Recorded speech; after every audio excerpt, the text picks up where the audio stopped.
Oh, you had a great night? I hope so. Welcome on board. My name is Linda Alela. This is Morning Cafe right here on TV47, fastest growing television in the country. Thank you for making us exactly that. And I am here a beautiful morning and looking forward to give you nothing short of greatness as we take a look at what is happening right here in the country and beyond the borders. It's a Thursday morning, the 13th day of October.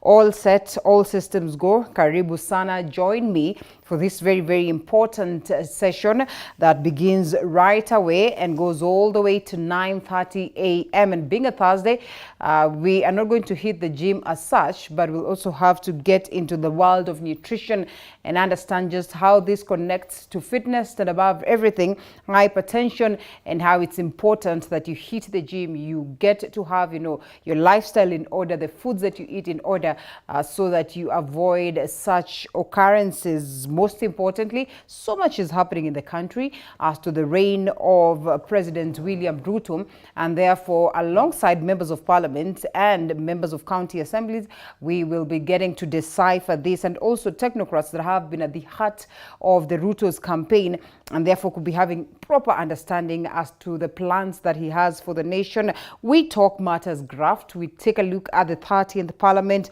We also take a look at some of the unfortunate reports that we have received, and those ones that are really getting us a little bit worried that is in relation to our health sector. So let's get started by, first of all, looking at the papers this morning, the Daily Nation, the People Daily, as well as the Standard newspaper. And after that, then we'll be shifting gears to looking at what my team has prepared.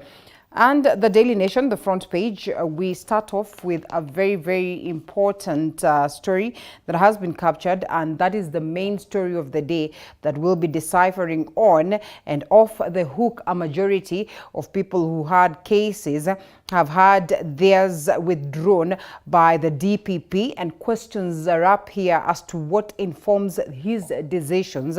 And so we're talking about justice, and our LSK wants judiciary to compel the DPP to give reasons for his withdrawals. The likes of Aisha Jumwa pretty much lucky, the likes of Ben Chumor, and not forgetting Moses Lenong Kulal, as well as Mithika Linturi. DPP Nordin Haji has dropped criminal charges that is against Ruto allied top politicians and former government officials.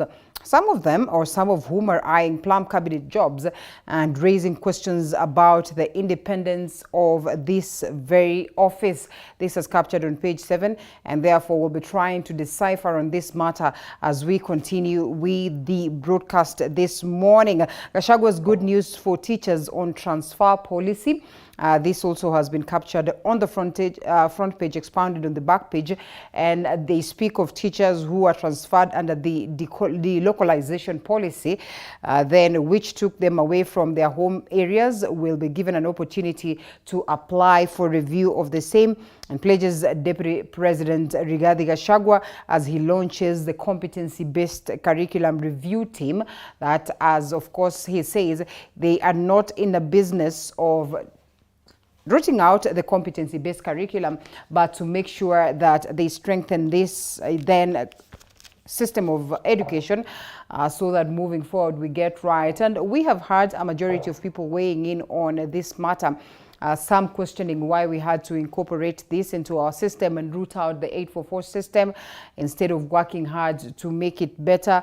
But then again, others arguing that it's a little bit expensive, but equally others say that perhaps this is the ultimate way of getting, 100% baked, students out to the market, because for the longest of time, there's been that outcry that these ones that we release to the market or to the job market are not well equipped.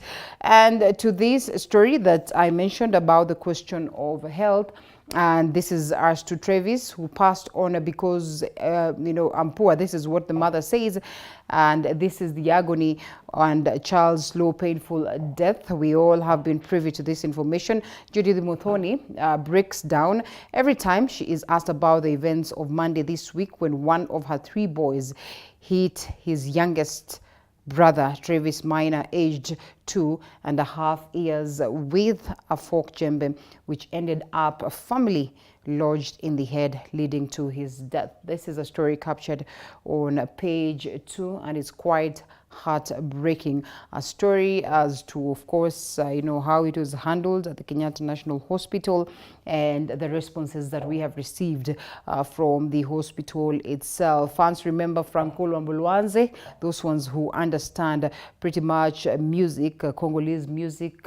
This is a legendary as to the question of this great genre of music as captured on page 3, and they're talking about celebrations to mark 33rd anniversary of Guitar Maestro's death. May his soul continue to rest in eternal peace. Members of Parliament mad scrambled to sit in lucrative house teams.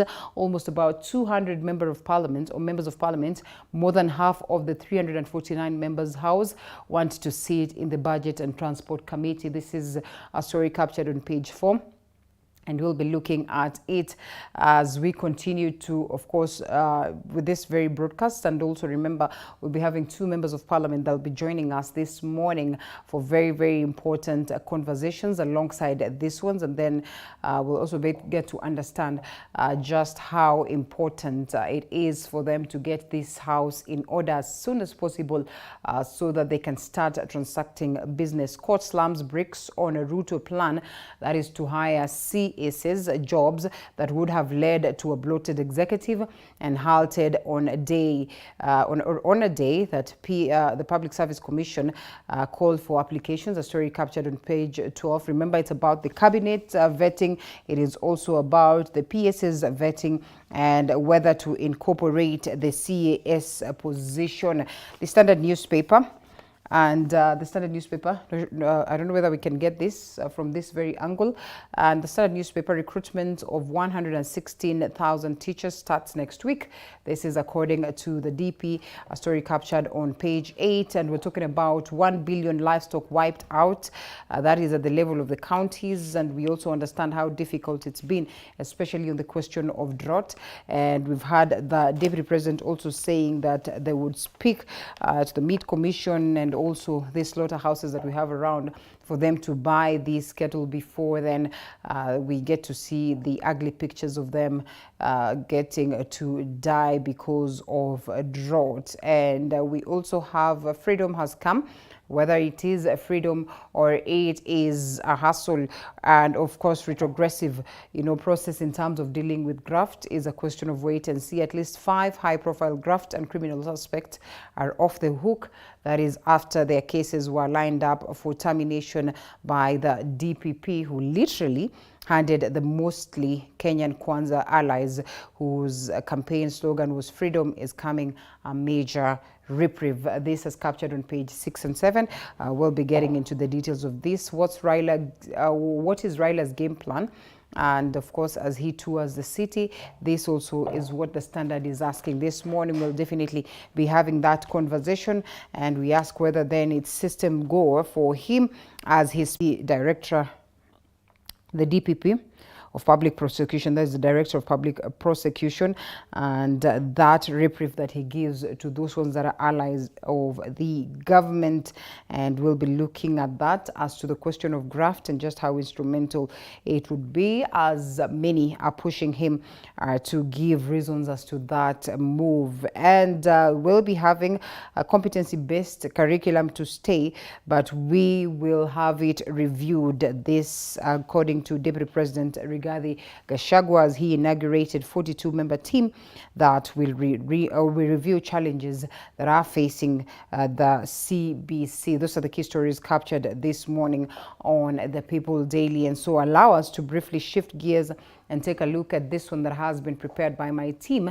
The lift of GMO food production ban, that is by the national government, as well continue to elicit different reactions in the country, with those supporting it citing that it will meet food security demands, while those disputing it arguing that the move will deal a big blow to farmers in the country. And leaders from Western region have, however, slammed the government over what they say is curtailing the decision by Kenyans on what they consume, since there was no public participation to consider various views from the public.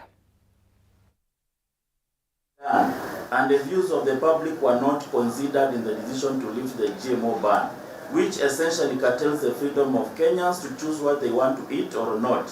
Kenyans are not aware of or sensitized on the purported research or a report of the task force used to arrive at this decision, which stands in the violation of the provisions of the right to access information.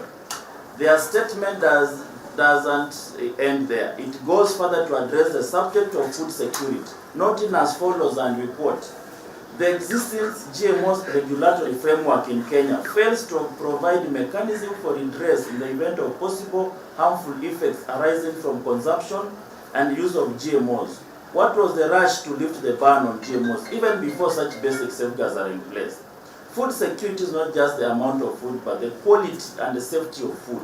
This is not the bottom-up economics that poor Kenyans farmers were promised. It certainly does not please the Lord, and we leave it to him to revenge on behalf of our poor rural farmers who shall be oppressed by this latest move. Nakashifu kitendo cha rais na baraza lake la mawaziri kuondoa ile marufuku ya GMO pasi na kuwahusisha stakeholders wote. GMO clearly has no interest for Kenyans. The decision on GMO was purely for commercial purposes, to benefit a group of multinationals in seed production and the general farming of importation and exportation of GMO products. Now, there is hope for thousands of unemployed teachers as the government plans to employ 30,000 teachers starting January next year. And President William Ruto says the recruitment will be done in phases. Collins Lushueti has more on that. Speaking in Embakasi Central earlier today, during the commissioning of Komarok South Primary School, President William Ruto expressed confidence that his government will start a recruiting exercise targeting 30,000 teachers in January. He says the exercise, which will be done in phases, will ensure teachers who have been providing voluntary services are employed on permanent basis. Tuko na shortage kubwa ya walimu wa taifa letu la Kenya. Na tulikubaliana wakati tulienda kwa uchaguzi ya kwamba we will consistently and deliberately reduce the number or the gap that we have between the teachers who should be in school and the teachers who are in school. Kwa hivyo mimi nataka nitangaze ya kwamba tayari tumekubaliana na Teacher Service Commission ya kwamba kuanzia Januari tutaajiri wale watakaotusaidia shuleni, waalimu wetu. Tutaajiri waalimu 30,000 wa kwanza kuanzia Januari.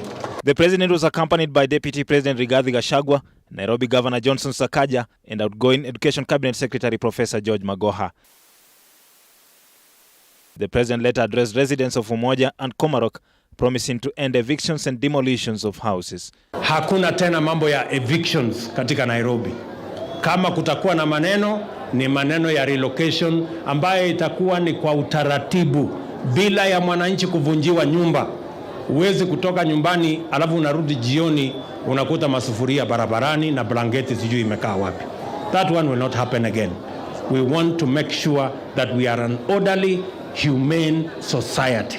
Rais ametoa agizo ya kwamba kama iko court order ya ubomoaji ifike katika kamati ya usalama ya sub county, ijadilianwe polepole, kujulikane kama lazima watu waondoke, wanaondoka wanaenda wapi.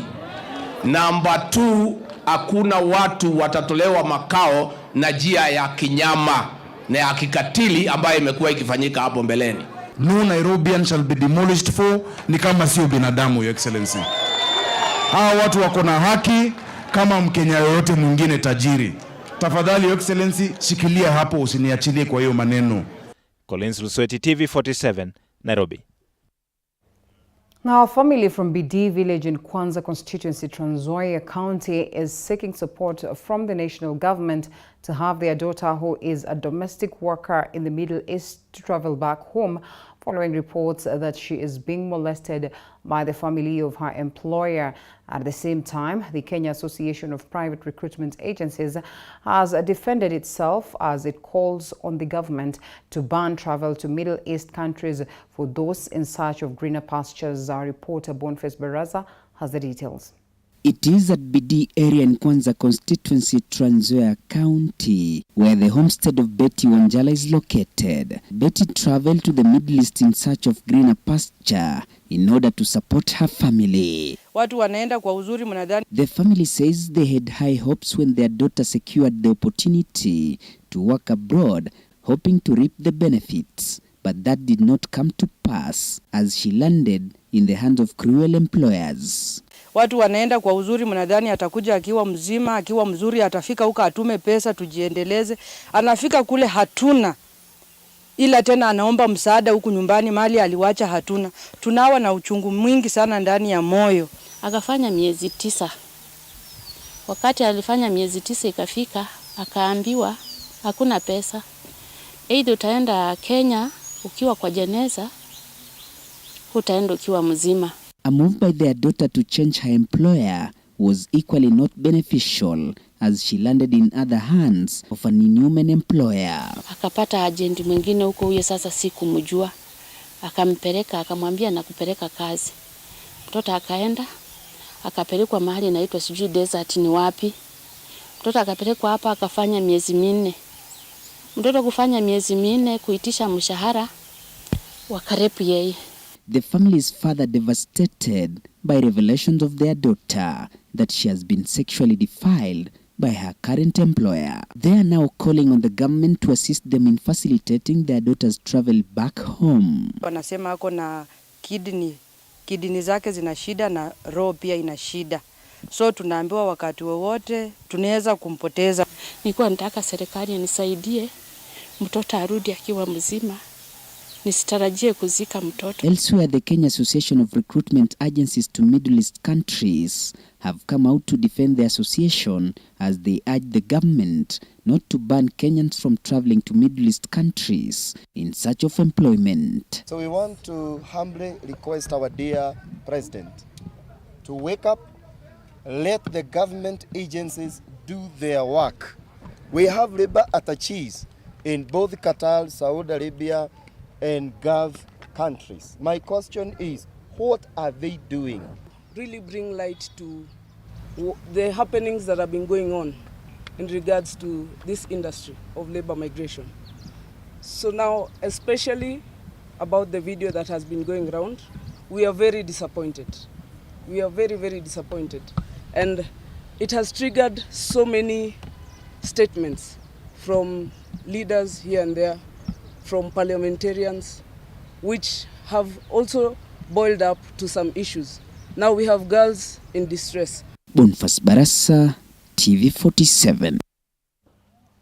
Now, the government has called upon those owning illegal firearms to take advantage of the 1-month-long amnesty to surrender in its bid to ensure peace is restored in North Rift. Speaking in Cabernet during a sensitization program that brought about county security team and chiefs, Baringo County Commissioner Abdirazak Jaldesa said the 32 firearms have been surrendered in the Kerio belts, while 4 out of 8 G3 rifles taken from GSU officers killed in Turkana East have been surrendered. Chichi Josephine with that story.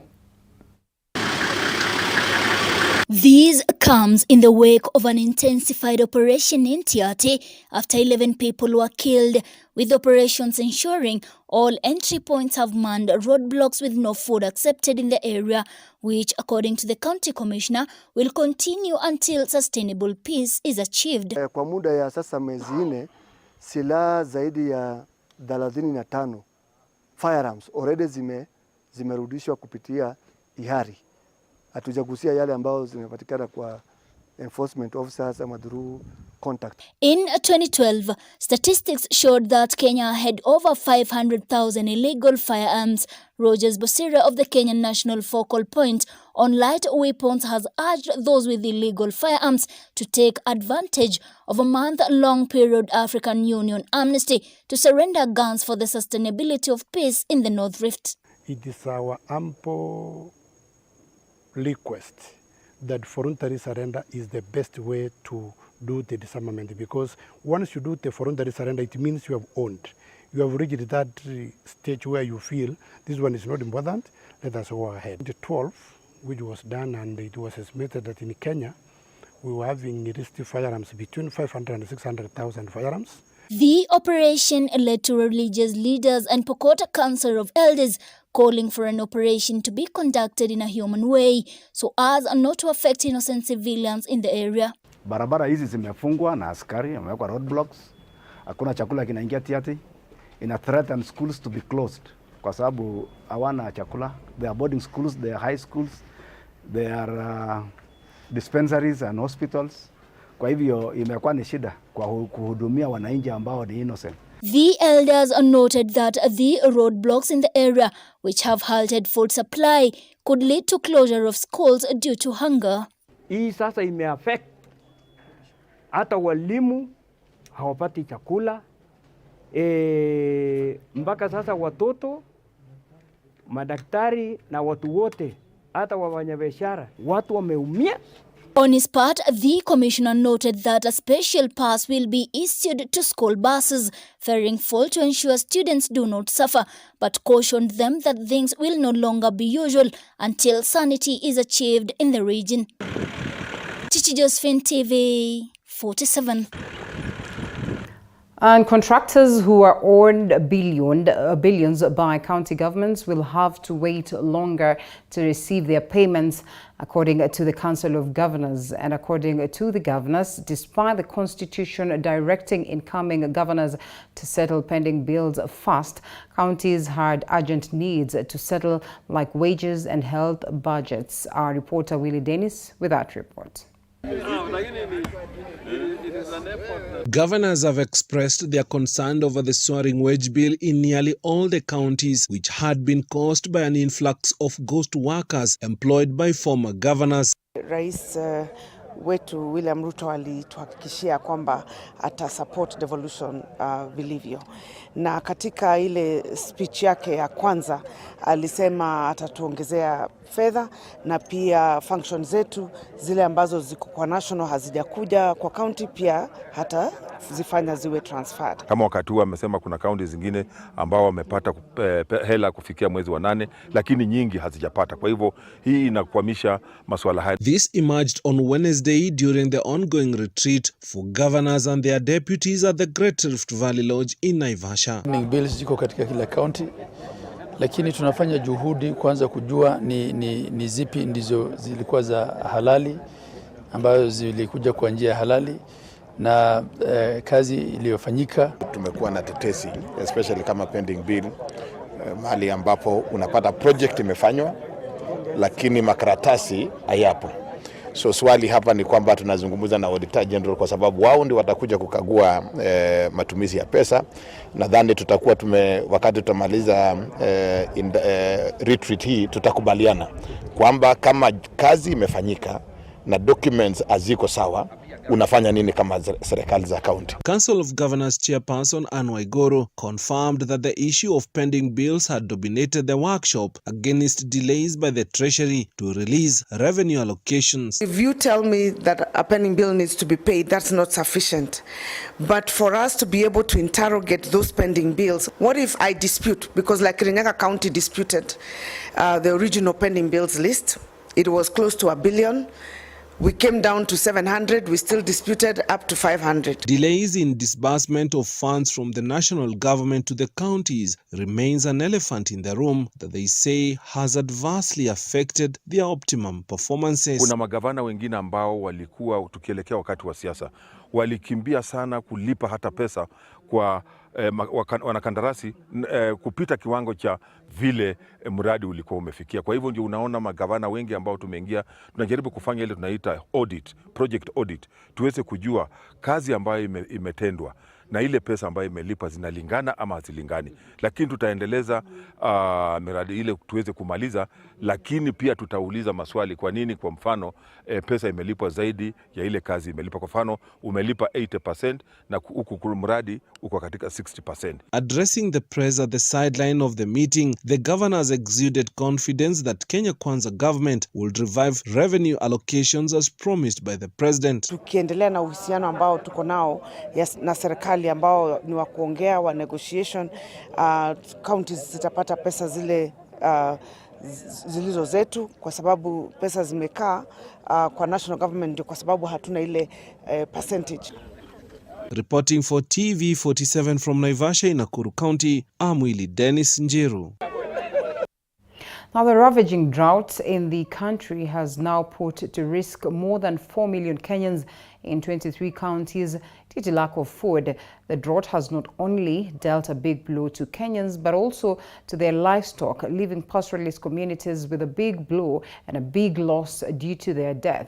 Now, members of parliament have raised concern on the same and wanting the government to save the situation before it gets out of hand. Cheptoboit with the details.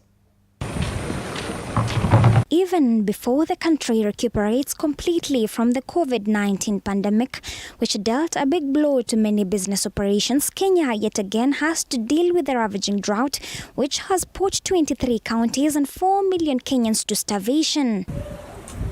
Leaders of the affected counties now want the government to hasten strategies put in place to curb the effects of drought, which has led to children dropping out of school and dealt a big blow to pastoralists. Tharaka Nithi, Turkana, Wajir, Laikipia, Tana River and Marsabit have passed alarm stage in the month of September 2022. I will appeal to them to wait till the crisis of drought is over so that they can take this action. In other cases where I come from, people are not learned, they didn't go to school. So Safaricom sending them messages telling them to deregister their phones.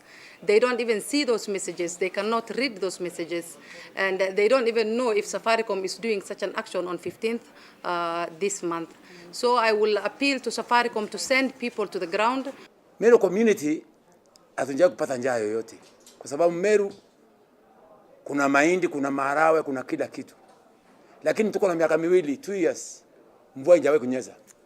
The county government of Laikipia County has set aside 20 million shillings expected to serve 183,000 residents who have been affected by the drought for 6 months. As much as tunagojea chakula kutoka kwa national government, bado county hata nasi tumetega budget kidogo, na tumeamua ya kwamba garau tusimamishe mambo mengine yote, kwa sababu wakati watu wetu wako na njaa, hata barabara hataona faida ya barabara na mambo mengine. The situation in Garissa County is dire, with Governor Nathif Jama now appealing to donors and the national government to join hands and work together towards finding immediate solutions. We will also enhance our support. In fact, I have just committed, despite the current situation that we are in, whereby we are passing through a period of transition as a county government, but I've just committed to 40 million shillings. In Elgeyo Marakwet, the situation is not any different. Locals are at the risk of succumbing to the pangs of hunger. We know the situation in entire Kerio Valley is not good. It's in dire situation. People are starving, and we are seeing that immediately after this again the rains will come and it will be flooding. So we want to prepare our people well. This is also the situation in Kwale and Kajiado County. Tunaagiza pia machiefs wetu waanze kutayarisha majina ya wale ambayo watafaidi ile pesa ya kupeanwa na serikali siku zijazo. Hiyo komiti itakuwa na chiefs, village admin, wazee kijiji na some opinion leaders, ili kuhakikisha kwamba inatoka kwa njia inayoeleweka. Wana kama maji ya kunywa hakuna, ya kuoga ipatikani. Na kama hawezi kuoga, maanisha hawezi kwenda shuleni. Kama hakuna maji, maanisha hakuna chakula. Mifugo inaangamia. So inabidi hali hii unapata kuna wasichana wanalazimishwa na kutumwa na wazazi wao wakatafute chakula kwa njia mbadala. Leaders now want President Ruto to declare drought a national disaster, especially during this time when Kenyans need the government the most, expecting no disappointment in their hour of need. Cheptoboit, TV47, Nairobi. Now, the court has stopped the process of establishment of the position of Chief Administrative Secretary until the case filed by the Law Society of Kenya is heard and determined. And as Elizabeth Atieno now reports, this move comes after the Public Service Commission invited applications for CAS slots with the deadline set for the 27th of October. The Employment and Labour Court, through Judge Monica Mbaru, on Wednesday stayed the establishment of the Chief Administrative Secretary role following an application made by the Law Society of Kenya. The court has decided that the matter will be heard and determined on the 24th of October 2022 after public participation. The Public Service Commission disclosed President William Ruto's intention to retain the CAS position, but in accordance with the provisions of Article 132(4)(a) of the Constitution. Through a press statement released on the 21st of September, the Commission stated, and I quote, "Following the establishment of the office of the Chief Administrative Secretary by His Excellency the President under Article 134(a) of the Constitution, as read with Section 30 of the Public Service Commissions Act of 2017, the Public Service Commission hereby invites applications from suitably qualified persons who wish to be considered for appointment." The announcement was made just 2 weeks after the Public Service Commission requested public feedback on the proposed formation of the Office of Chief Administrative Secretary. Members of the public were expected to submit written comments to the Secretary of the Public Service Commission by October 6th of 2022. According to the Public Service Commission, Chief Administrative Secretaries will be accountable to the Cabinet Secretary in the discharge of their duties. The Commission defined CAS duties as responding to issues or questions pertaining to the portfolio assigned to the office, providing liaison with the National Assembly and Senate, providing liaison with the county governments on matters of concurrent mandate, and providing interministerial or sectorial cohesion, representing Cabinet Secretary at any meeting as instructed by the Cabinet Secretary, and carrying out any other duties and responsibilities specifically assigned to the office. Further, the Commission has instructed applicants to obtain clearance from several authorities such as the Kenya Revenue Authority, the Higher Education Loan Board, Ethics and Anti-Corruption Commission, the Directorate of Criminal Investigations, and CRB. This is despite former President Uhuru Kenyatta signing an employment amendment bill sponsored by the then-nominated MP Gideon Keter into law, which attempted to prohibit employers from requiring clearance certificates from institutions. Qualified candidates will then submit their applications on or before the 27th of October 2022. Chief Administrative Secretaries who served under former President Uhuru Kenyatta's regime were not recruited by Public Service Commission, and now the Commission has made it public that it will do so this time through a competitive process.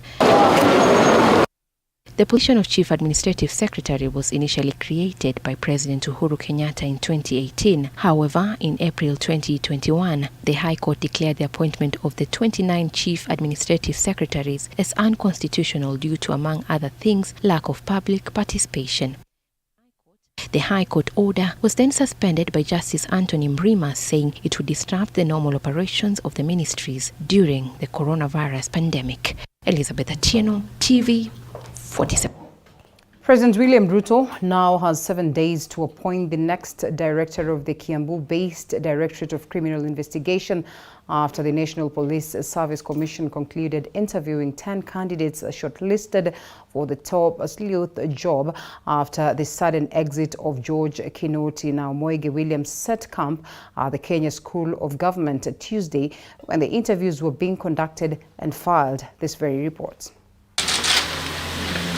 In a rush against time, the National Police Service Commission Tuesday had a packed day conducting interviews for the 10 shortlisted candidates out of the 253 who had dropped their applications eyeing the directorate seat of the DCI. Led by the NPSC Chair Eliud Kinothia, the 9-member team, among them Acting Inspector General Nur Gabu and Deputy Inspector General National Police Service Edwin Bugwa, every candidate was given a minimum of 45 minutes to face the interviewing panel. The exercise kicked off in earnest, coming to a close at around 10 p.m. Due diligence, and we have, for our part, we have completed our part. The rest does not belong to us.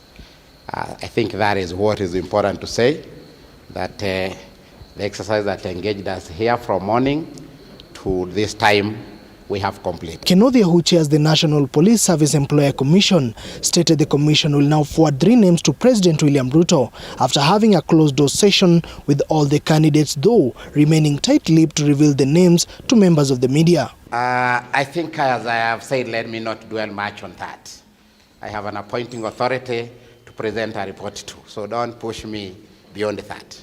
The commission, through its chair, noted that all candidates that appeared before them were long-serving police officers with an impeccable track record, exuding confidence they are suitable for the top sleuth job. The National Police Service has the right people and ingrown people. Most of them, I think the least, have served 30 years and above. All of them have grown with a lot of experience in police work, in criminal investigation.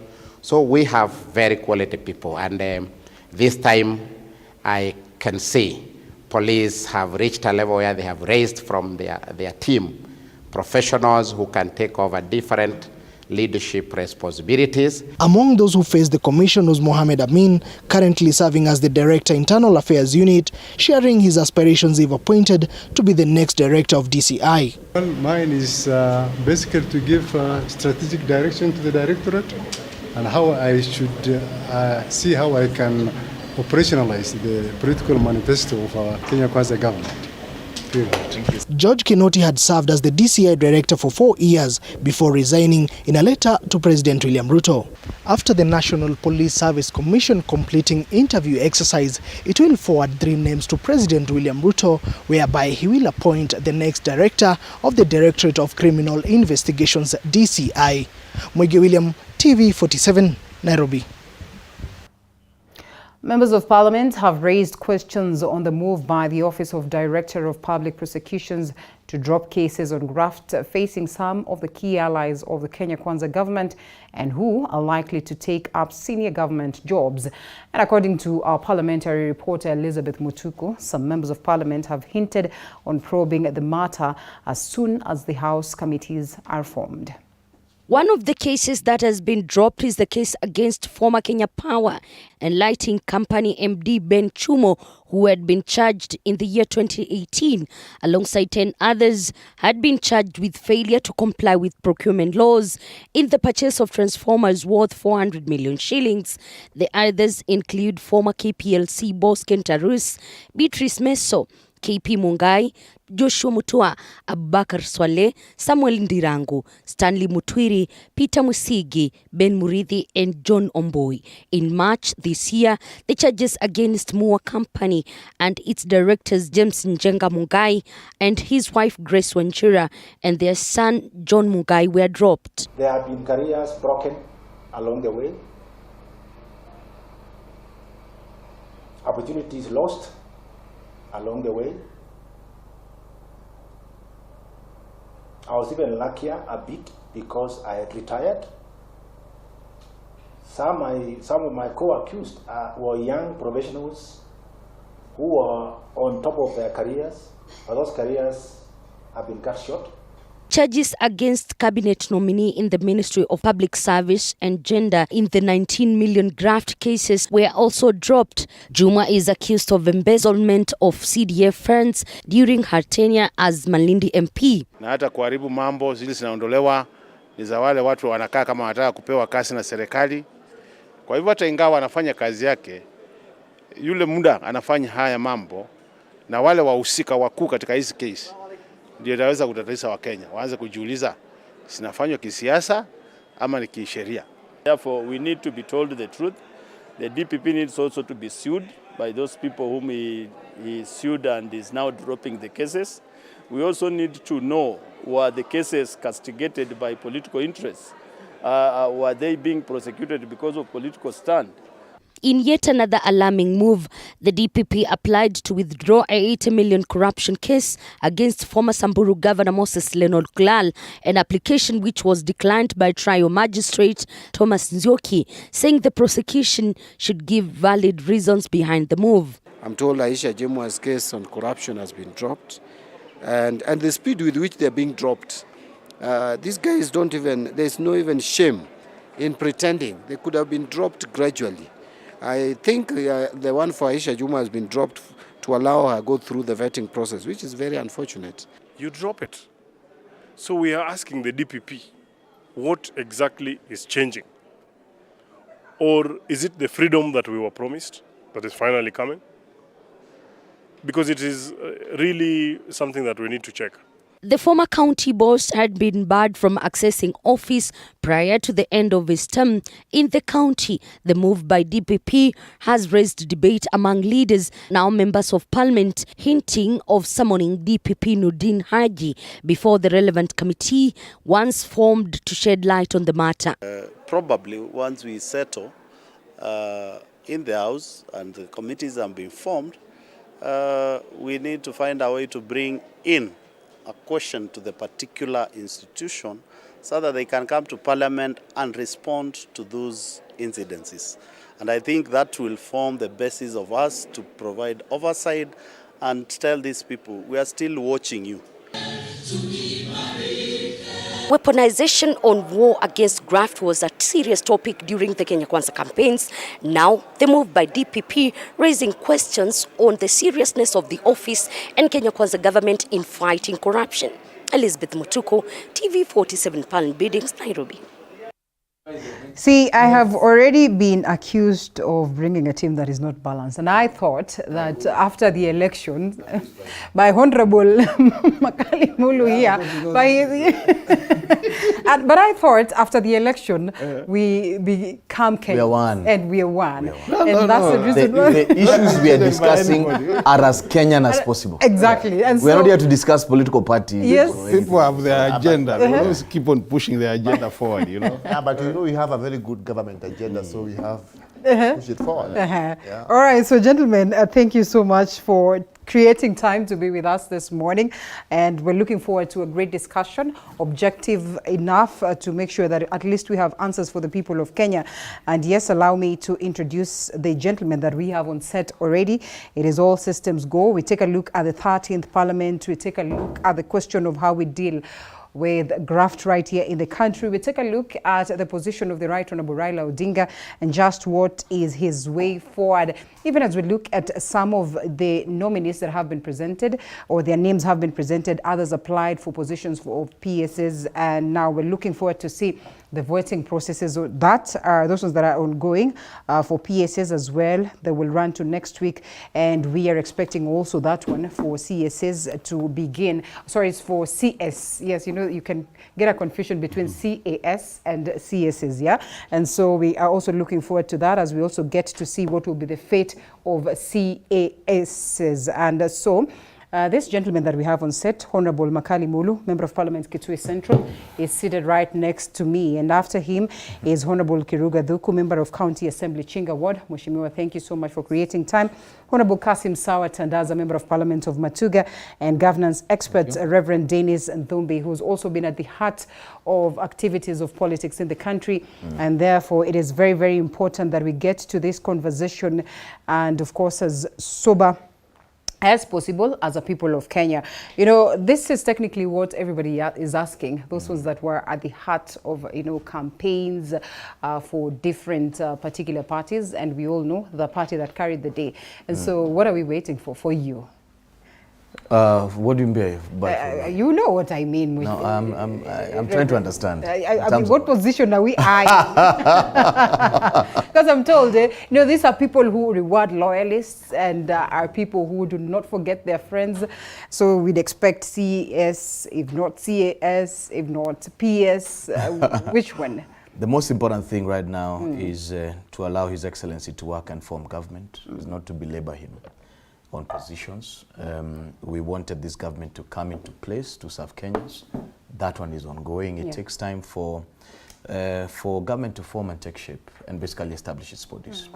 And His Excellency is working day and night. In fact, yesterday we were with him at State House, and I'm aware he worked all the way until 11 p.m. So it's the previous night. So we have a president who we really need to pray for and who is working overtime. This country is in a place where there's a lot of work that needs to be put in. And of course, there's a proposed cabinet. I believe that the permanent secretaries are starting interviews today. I did not apply for that. And so I will continue to pray for this country and to champion democracy that is inclusive, and to make sure that each one of us is respected as sons and daughters of this nation, and to ensure that there's equity for all. And also to encourage that the opposition needs to do the work that it needs to do. That's why I'm encouraged that our brother is here. To put checks and balances in place, that, you know, we can correct the government of the day where the government of the day needs to be corrected. Right. But most importantly, at least have that unity of purpose, understanding that we are all Kenyans substantively, and we have the duty of navigating this country to its prophetic destiny where it ought to be, and that none among us is supposed to be poor, sick, destitute, and ignorant. You know, and those are the common enemies that we have to fight as a country. And indeed, and I think Kenyans are looking forward to that. Only a man who's ×2, a man of God, can argue the way perhaps Reverend Dhombe is arguing. Because everybody right here is saying, now what is there for me, to be honest? And so to imagine that there's one individual who would say, you know, plenty be within our borders. Let it be within our borders. I mean, what happens to those ones who don't have positions to claim? Then they will ask, what is there for me? But essentially, the sovereign wealth of this nation is to all of us. And what His Excellency is working for, it is not essentially to populate state positions, is to ensure that that organ called the government works to ensure the prosperity of every Kenyan is made now, and the prosperity of our future generations is established. And it is so we are looking at a wealthy nation. And it's true. It is in order for the Excellency to look at that, and most importantly, to come in with, you know, his own men and women, those ones that he believed would carry his, you know, agenda to the next level.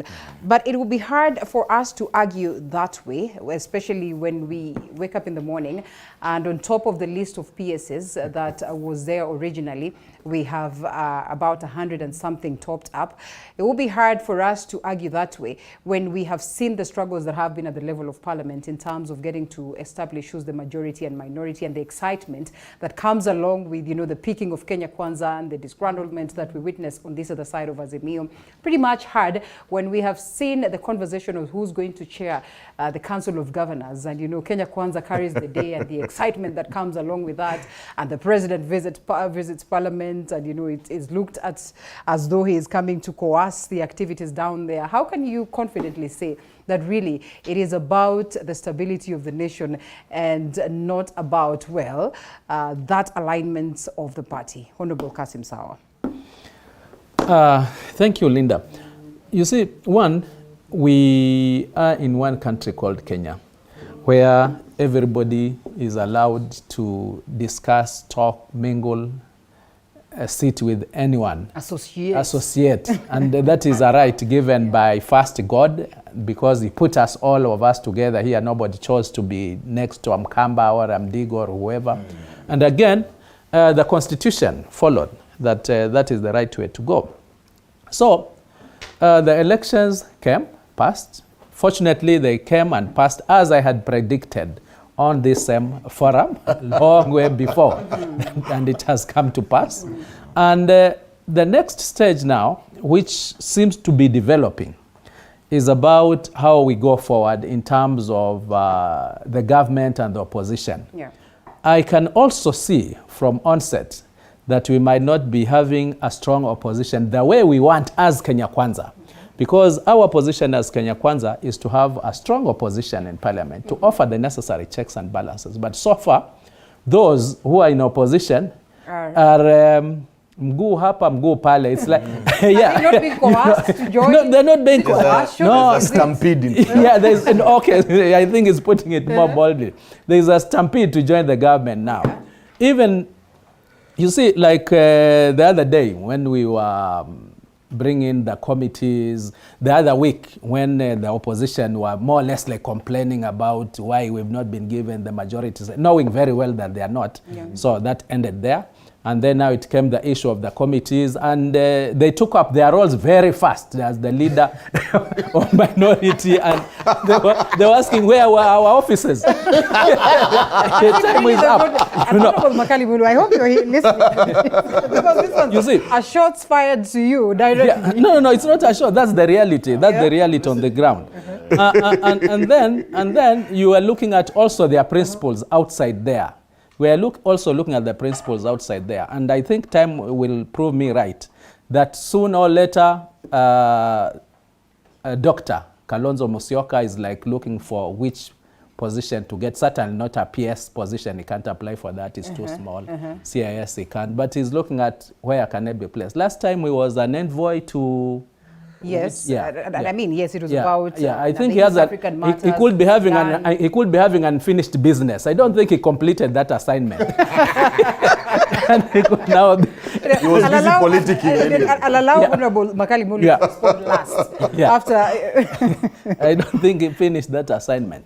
And even with the Right Honorable Raila Amolo Odinga, the other day I think he was in a country still as the infrastructure envoy. That position, he has not been demoted. That position is still there, having been given by the previous government. That means it's a government appointment. That's true. And we now have the Kenya Kwanza government. So Raila is working for Kenya Kwanza. Yeah, right now. He representing Africa. But appointed by the government, Kenyan government. So because then there has to be a blessing from the current government. So he's still in the government working. So it's a bit unfortunate from where we sit that we might not face the opposition that we would have wanted to in parliament, you see. Because is that a direct curtailing from, of the constitution itself that speaks of majority and minority, and therefore, in a way, perhaps that's why we've had this conversation of whether we need to have a vibrant opposition that has an office, because as it is in the constitution, we really do not have an opposition. It's parliament. Yes. No, that is in parliament. Yeah, in parliament, the offices are well established. That's why they were asking the offices right before the debate ended. And the offices are well established, well furnished, with some employees, with the cars, GK cars, government cars, not the grants that we are talking about. So these offices are established, and that's where they should be able to articulate. They should be able to provide the checks and balances for our programs, for our plan. I think we've had that discussion about the plan here. But the way it's going, as I've initially said, it's like everybody would want to be in government, which in a way might not be so bad. Previously we've had this antagonism. You see, people just opposing for the sake of opposing because they're in opposition. They had translated that once you're in opposition, that you need to oppose. You see, which to me is not the right position. You should be in opposition, but of course be able to articulate issues. If there's need to oppose, you oppose. If there's need to support, you support. Fair enough. And I think even in our last government, in the last parliament that we were in, the 12th parliament, towards the end, of course, the opposition went into government, and some of us more or less remained. Those who were in government came into opposition. So it was a mix, but surely activities. I think, and for me as a good Kenyan, they are welcome. They are all Kenyans, Honorable Kiruku. Dhuku. Yes, and here we are. We're talking about Parliament, and of course we're looking forward to see how they swing to action. I think that is the most important thing, and this translates down to the level of the counties. Very, very important that we have these very conversations. And so just to start us off, the formation of the Ruto government taking longer than expected now that we're talking about 30 days? But I don't think it's taking any long, because all these things are done within certain constitutional timelines, and I think the president is still within that constitutional timeline to form his government. But I wanted to start by thanking you, especially for calling me in this distinguished panel. I think this is the best panel I have attended here. When you keep the company of waheshimiwa, wanaweza kukuinua. To elevate from the county level to the National Assembly. Yes. Personally, there is something of great importance that the president has been mentioning about, and this has to do with the Kenya Kwanza government. Through of course, we are the majority in the National Assembly. amending the standing orders so that CSCs can actually be attending Parliament to answer questions. Not committees, but the plenary itself. Right. And as representatives of the people in the counties, we are keenly watching what the unfolding. The national anthem. Yes, okay. Because I thought, and I have actually discussed this with my senior Mheshimiwa Murkomen, I was discussing this with him. If the National Assembly successively amends these standing orders, we can as well copy as the county assemblies so that the CECs in the county assemblies can actually be coming to the plenaries of our county assemblies and answering questions from the plenary or from the assemblies. So I think that's a very positive development.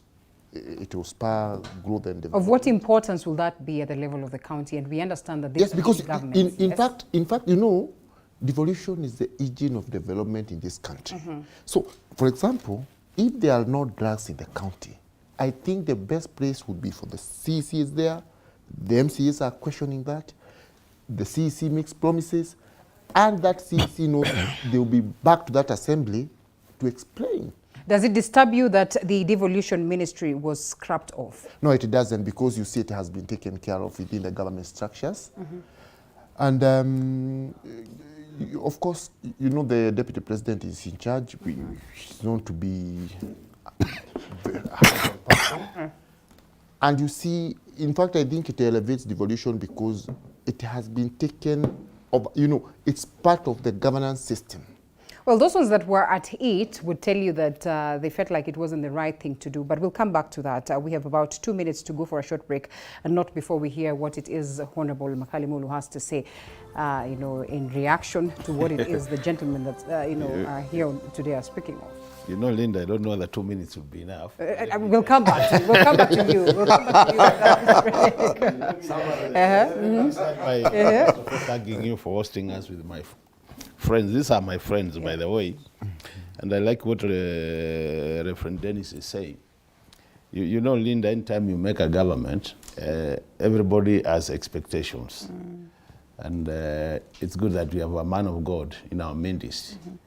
Because with him, he says he's only going to play the role of playing for the government. Did he say that? For the government. It's the most powerful thing. Which is the most powerful thing. Yeah. But Linda, this government has come out strongly to say that they are going to reward loyalists without any exception. And that's why they are telling us to keep off. And I want to assure my friend Tandasa that I'm actually surprised. We have been this side with Tandasa for the last 10 years.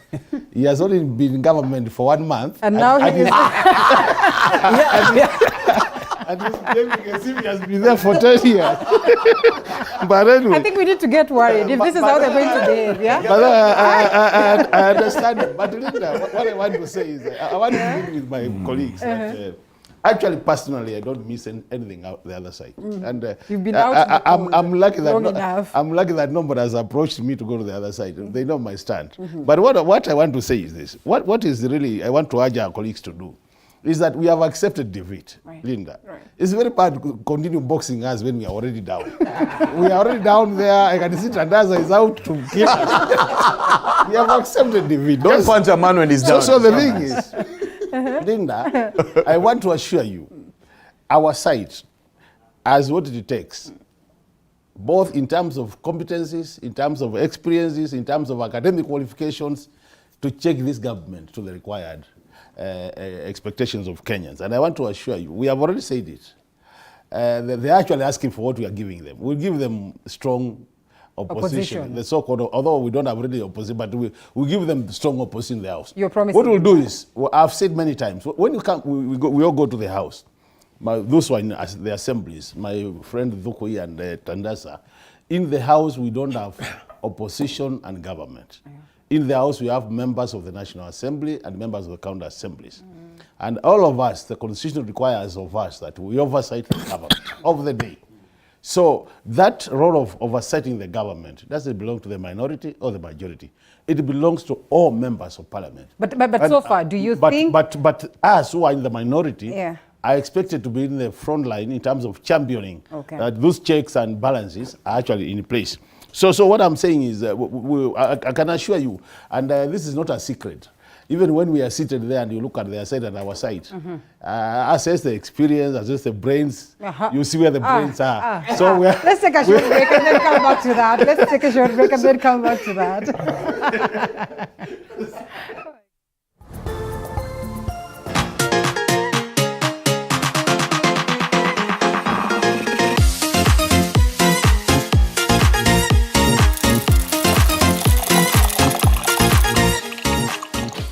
You are watching TV 40.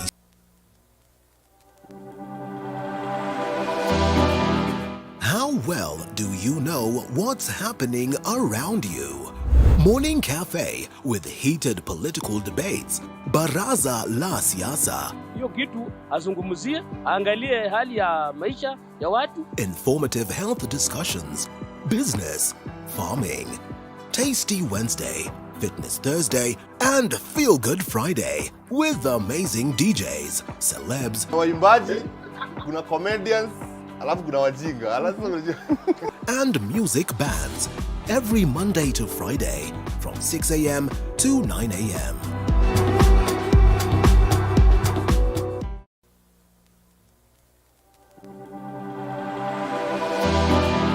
How well do you know what's happening around you?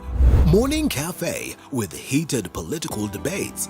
Baraza la Siasa. Hiyo kitu azungumzie, angalie hali ya maisha ya watu. Informative health discussions. Business, farming. Tasty Wednesday, Fitness Thursday, and Feel Good Friday with amazing DJs, celebs, waimbaji, kuna comedians, alafu kuna wajinga, and music bands every Monday to Friday from 6 a.m. to 9 a.m.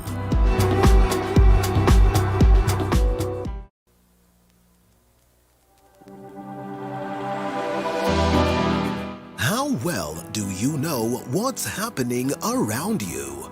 Morning Cafe with heated political debates. Baraza la Siasa. Hiyo kitu azungumzie, angalie hali ya maisha ya watu. Informative health discussions. Business, farming.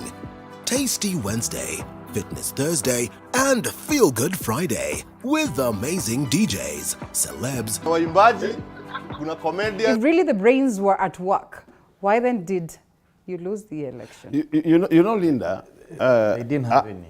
My other life, other than in your other life, my other life, other than being a politician, I've been a consultant. Yes. And normally what we do as consultants is you do your report and advice. You give your recommendations.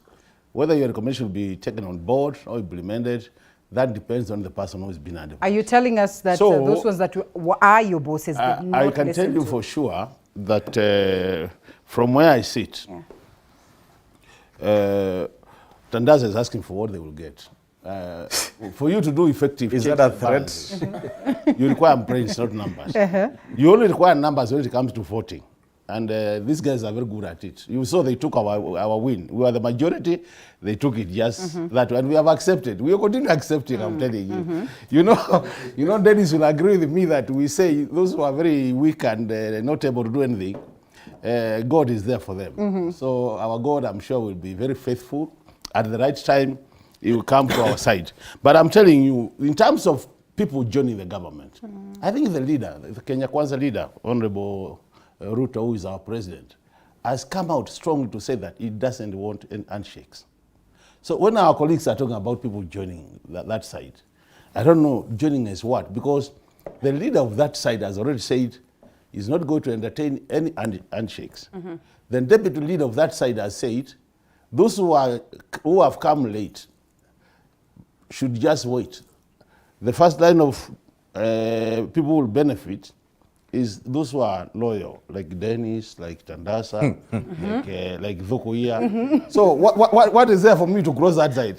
I'll just but is it not hypocritical? But we have seen, you know, quite a huge number. And I mean, that's why there was this trouble of getting to understand who's the majority and who's the minority. And it was almost certain that even if the majority was accorded to Azimio la Umoja, you know, after the timeline that we're looking at, then definitely there could have been adjustments and perhaps then the majority would still have gone to Kenya Kwanza. And so we have seen those ones that really have wished to cross. We have seen those ones that have already crossed. And But you know, Linda, I've said it many times, and this is an international practice. It's not a local practice. It's not localized to Kenya.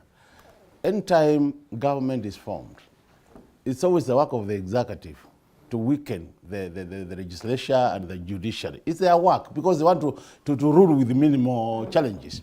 But at the same time, members of parliament who are new. Unfortunately, every parliament brings in more new members than the old ones. It's not, the only exception is actually the 13th parliament, where now you have more members who are serving their second term than the first termers. What happens is when they come, because they are of their inexperience, because of not knowing what really happens, they're always told there's something in the government.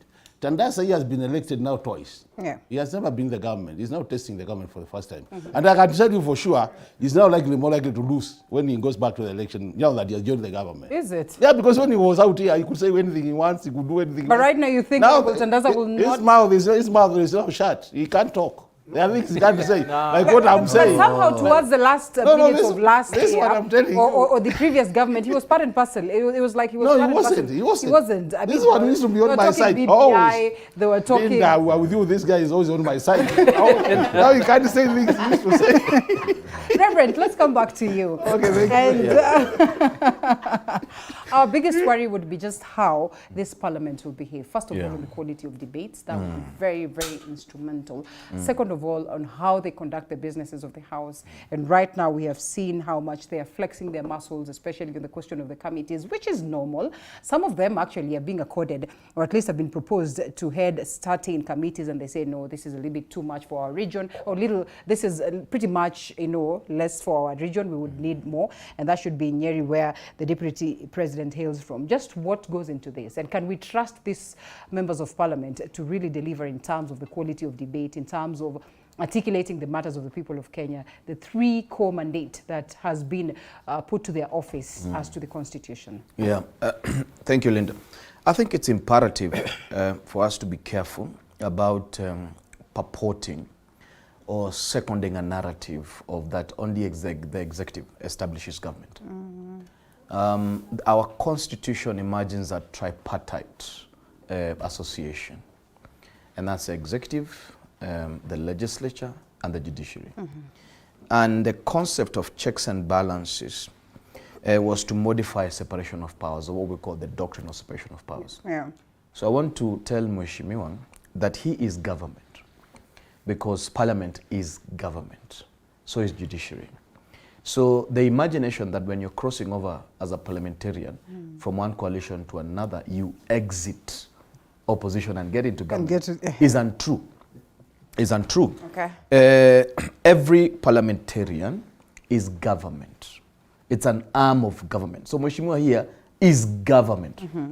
And his performance in parliament, it is not subject to the performance of the executive. In fact, the notion of checks and balances is that all arms of government are in equal terms powerful to the same degree. Right. So parliament checks and oversights the executive, and judiciary checks and translates their democratic exercise and administration of power within the limits of the constitution. And therefore, every parliamentarian, whether you are anyway, Azimio is not a parliamentary party, so we don't need to discuss them from a parliamentary perspective. But ODM and any other party that sponsored a parliamentarian, then that person is government. You understand? So we will require you to perform the stated functions of government as a legislature. So the notion that it is the executive that is the veto power of all the 3, it is indeed inaccurate. And that is why His Excellency has requested parliamentarians that please help us perform, and this is how you help us perform. I will ensure that my cabinet is subject to your checks and balances. I will make sure that the performance criteria of my cabinet is also advanced by you. If they don't perform, please let me know whether we need to send these people home or not. And that's the reason why on the plenary, you'll be questioning them on the monies that you approved. Because one of the functions of Parliament, I believe from a perspective and my study of law, is that Parliament has 9 functions. Amongst those 9 functions is fiscal oversight, because it is Parliament that approves expenditure. And therefore, by the virtue that the Cabinet Secretary for Roads or Water sits there, then Parliament must question that we advanced you 9 billion on the account of these 30 projects. Then what has been the fidelity of spend? And then what, where are we in terms of those projects and thereabout? Are Kenyans getting the requisite services that they need? So that's number 1. Number 2, it is important that we regularize His Excellency. And that's the reason why, so that he avoids to look like this too big for life person, because we have codified the presidency. Yeah. He appeared and had lunch with Mheshimiwa in Parliament. He was like, guys, I am also a government employee like you. You understand? So like we can sit together and eat and do all these things. What we need to do is ensure that we deliver. So one of the things we need to do, we need to stop advancing the overglare on the presidency and understand, for Kenya to move forward, Parliament must work. And unfortunately, majority of the sessions, they maybe from the 9th to the 10th to the 11th to the 12th, we have been disappointed as Kenyans. The 13th Parliament, and where Mheshimiwa, our 2 colleagues sit, is that they have so much work to deliver. They have a lot of undoing to do, and they must advance this nation, because constitutionally, when you look at the prerogative of what we call public service and dispensation, many other things, the checks and balances that Parliament has been given, it is too much, and therefore they must make sure that they deliver, essentially. So we must navigate to a point that we then protect liberty, and in advancement to the degree of democracy and the degree of independence in this country will be dependent on how Parliament carries itself. It is a beautiful So the conversation about majority and minority, please, you are government. Yeah. Are you Babu Wino? Are you XYZ? Are you our brother here? You are government. And in being government at the end of the day, then you need to prosecute governmental matters as a legislature. Make sure that you do that. But of course, Parliament largely sometimes operates as a union. So what will happen is that when we're looking at matters that are of interest to us, we will operate together. But then when we look at the matters that are His Excellency William Ruto wants, then we now act as opposition. This notion of opposition is defective. We study in law opposition versus proposition. Your interest is to advance the interest of Kenyans. The interest of Kenyans right now, and they voted judiciously so, is that money may come at the bottom. Is that the least amongst us accesses the sovereign wealth of this nation. And so my brother there cannot oppose by any degree the Hustler Fund if it is brought on the floor of the House.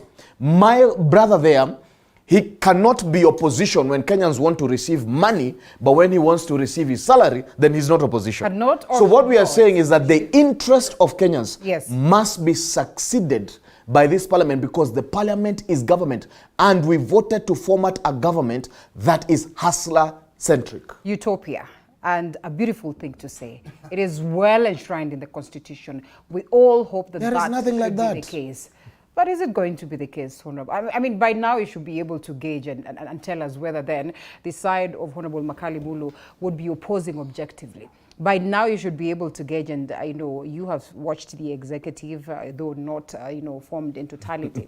You should be able to tell us whether then as Kenya Kwanza, there's going to be some bit of coercion, twisting, and this aspect of loyalty that if bills have to sail through, they will sail on basis of the party and not in the best interest of the common mwananchi. Well, Linda, on matters when it comes to the House, 2 scenarios can take precedence. One, the coalition itself. When you talk about the Azimio, One Kenya Alliance, there are instances where the coalition would whip their members to take a particular position.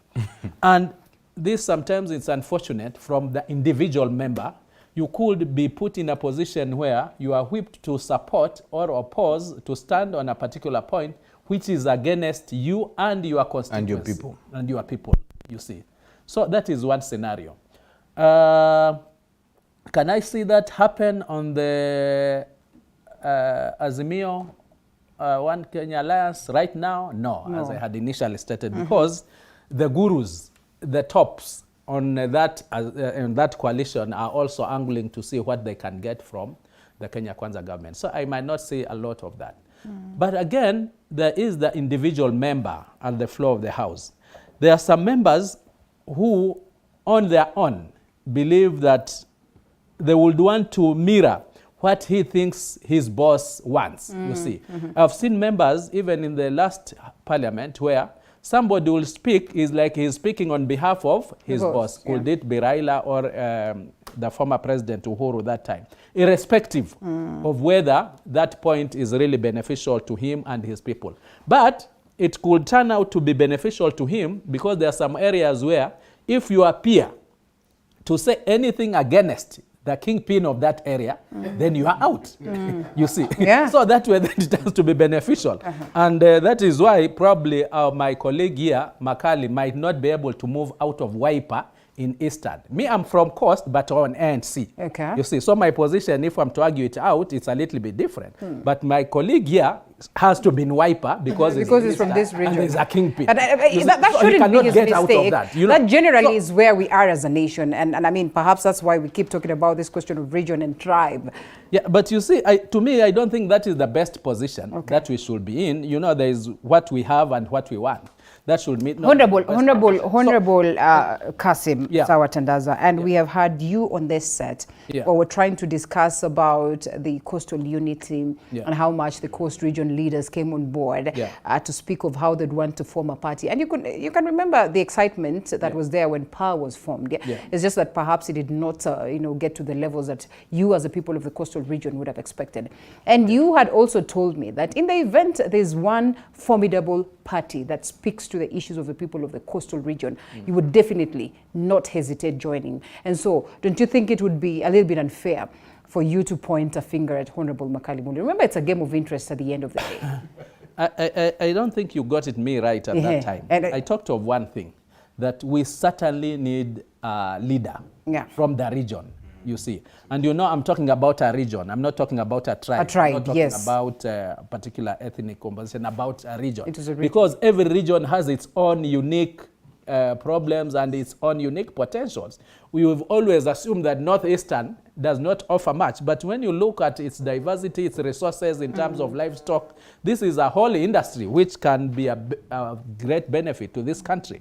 So I talked about unity of the region and, of course, having a leader who can, and I still repeat, who can negotiate on our behalf. I think as you progress, you've seen some other areas where they are saying we've not been given enough, and somebody is speaking on behalf of others, you see. If you are to ask me from where I sit in, from the coastal region, whether they've gotten enough or not, I would say yes, but you can still do better, you know. But who is there to articulate that particular position? You know, at the end of the day, it's about resources, you know. The Constitution is very clear that resources should be distributed equitably. Yes, to all. To all. But our history is such that it has never happened. Whoever is at the top somehow ends up being biased to some particular, the areas that he has come from. Could it be Central or Rift Valley? And for this matter, we've always had Central and Rift Valley, so we can talk about the other regions, you see. So certainly there is a point where you need to negotiate. You see, you need to put your case forward, you see. For this first time where we are having the deputy leader of majority coming from Coast, and I think this is the first in the history of this country, almost 60 years since independence, then we are hopeful. That's why I'm saying we are hopeful this time with the Kenya Kwanza government.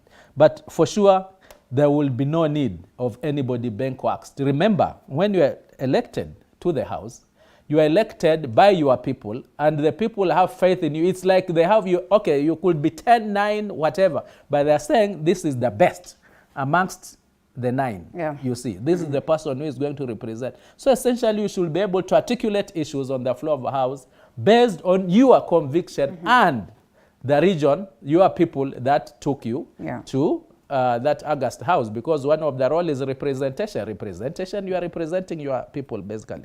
And in Kenya Kwanza government, there's never been anybody being coaxed. You see, there's ever been anybody being boxed into a position. You know, that's the difference. 30 days into it.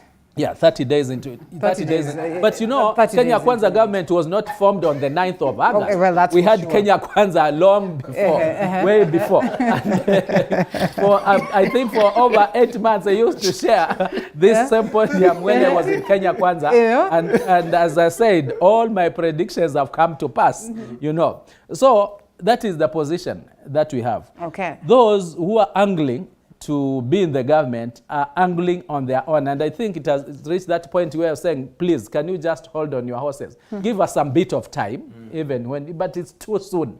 You know, you can't have a wedding and then the next day you want to see all the relatives in the compound, you want to know everybody in the village. You know, that can't happen, you see. So that is the position. But going forward, I'm quite optimistic that this time, around in the 13th parliament, we are going to have a parliament which will not be boxed by the executive, you see.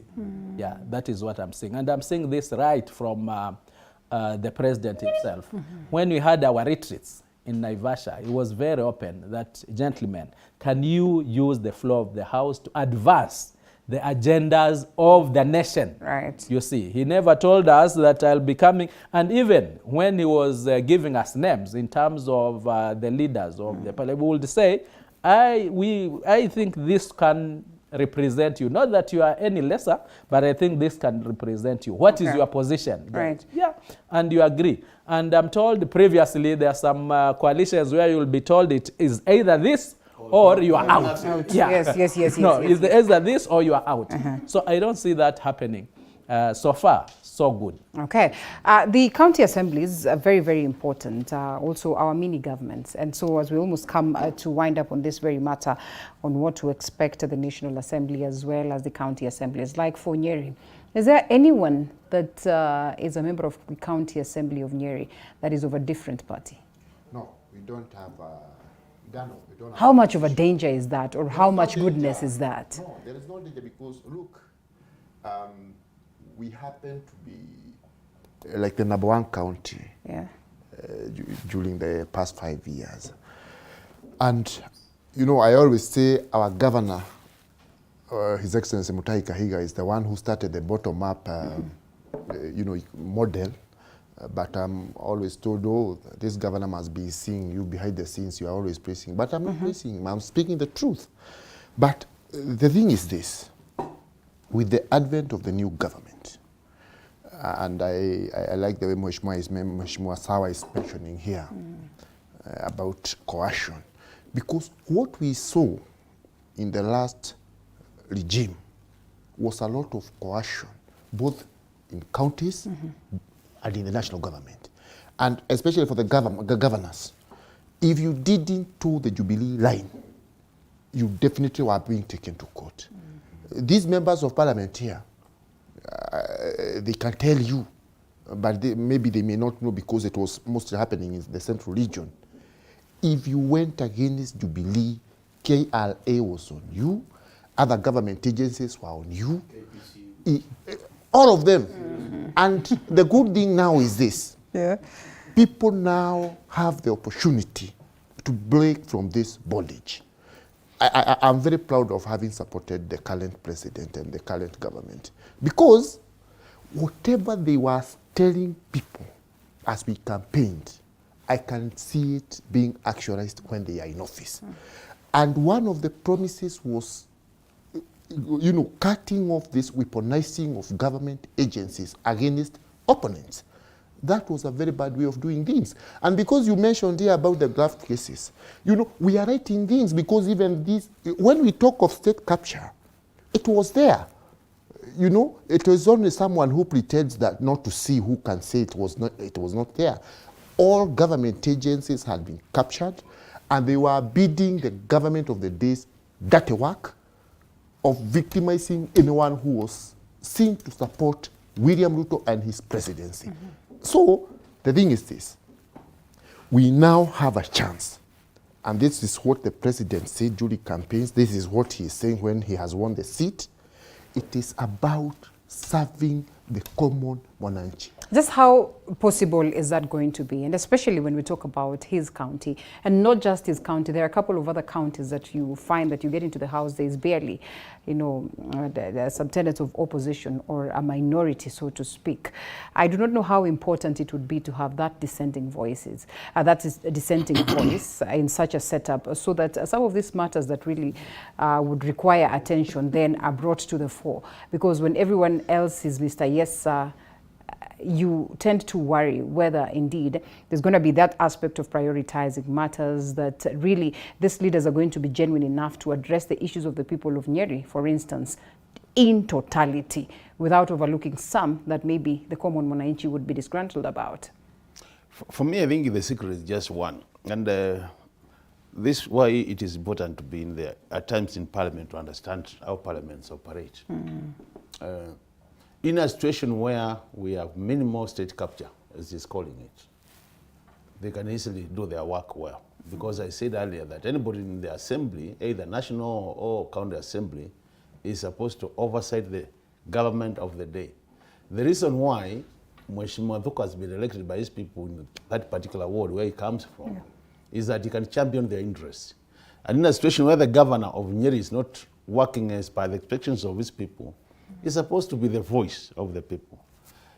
So, you know, the challenge we have is him being in the same party with the governor and having no minority in that house. If the party decides to take advantage of them and decides to control them, as they are saying, in the last parliament they were being controlled by Jubilee, then automatically the people of Nyeri will lose big, because there will be nobody to talk on their behalf. But what is critical, and this will also happen at the national level, and that's why I was saying, you know, Linda, we have theories. When you go to class, there's a lot of theories about, you remember when we were even now if we went to primary school, the upper primary, and you ask them, who is your local member of parliament? They will shout the name, even if they have not seen it, because there's something called civic education, where they are taught how the government operates. Those are theories. The reality of how our government operates, you find it when you come to parliament. And my friend Tandaza can bear me witness, although you can see how he's strangling to No, I'm not struggling. You know what happened? That's my Lina, what happened is this. You know when you go to parliament, there's something called a party.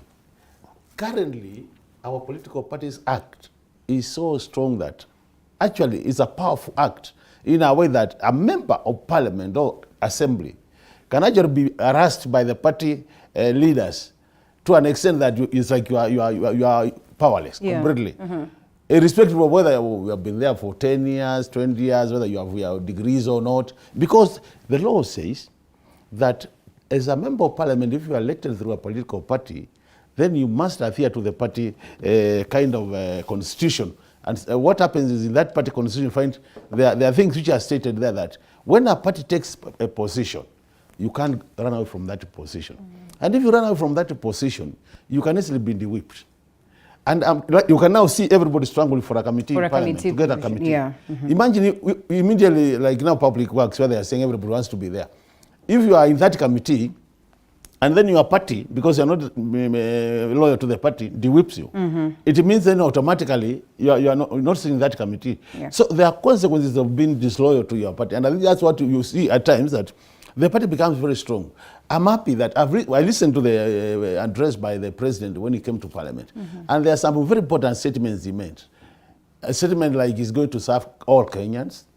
The statement that he's going to respect parliamentary independence. Those are very good statements. But you know, they're easier said than done. And that's what I'm saying. For me, I'm watching the space to see how implementation is going to be. Up to now, I can say we've not seen much of interference other than this impunity we are seeing out here, which I think will be we're getting to, yes, at the right time. And I don't know whether it's impunity. And my prayer is that President Ruto is going to allow Parliament do its work the way it is in the constitution. Yeah.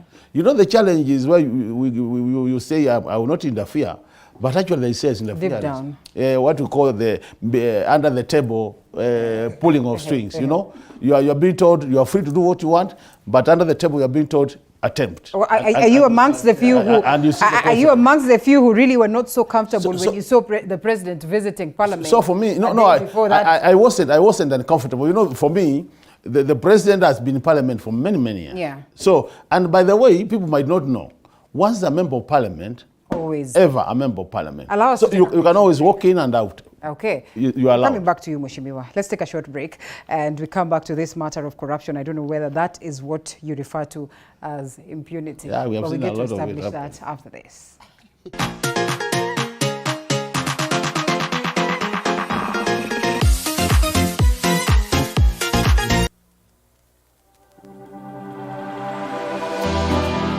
How well do you know what's happening around you? Morning Cafe with heated political debates. Baraza la Siasa. Hiyo kitu azungumzie, angalie hali ya maisha ya watu. Informative health discussions. Business, farming. Tasty Wednesday, Fitness Thursday, and Feel Good Friday with amazing DJs, celebs, waimbaji, kuna comedians, alafu kuna wajinga. and music bands every Monday to Friday from 6 a.m. to 9 a.m.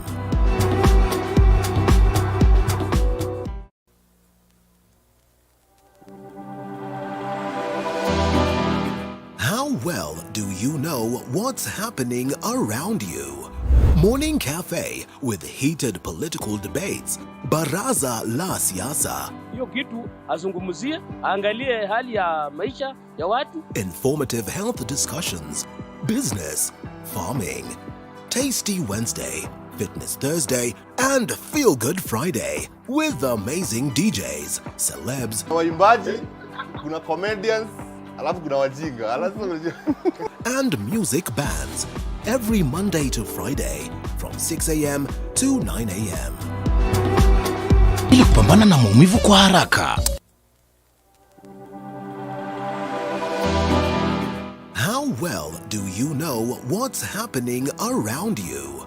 Morning Cafe with heated political debates. Baraza la Siasa. Hiyo kitu azungumzie, angalie hali ya maisha ya watu. Informative health discussions. Business, farming. Tasty Wednesday, Fitness Thursday, and Feel Good Friday with amazing DJs, celebs, waimbaji. You are watching TV 47, the home of untold stories.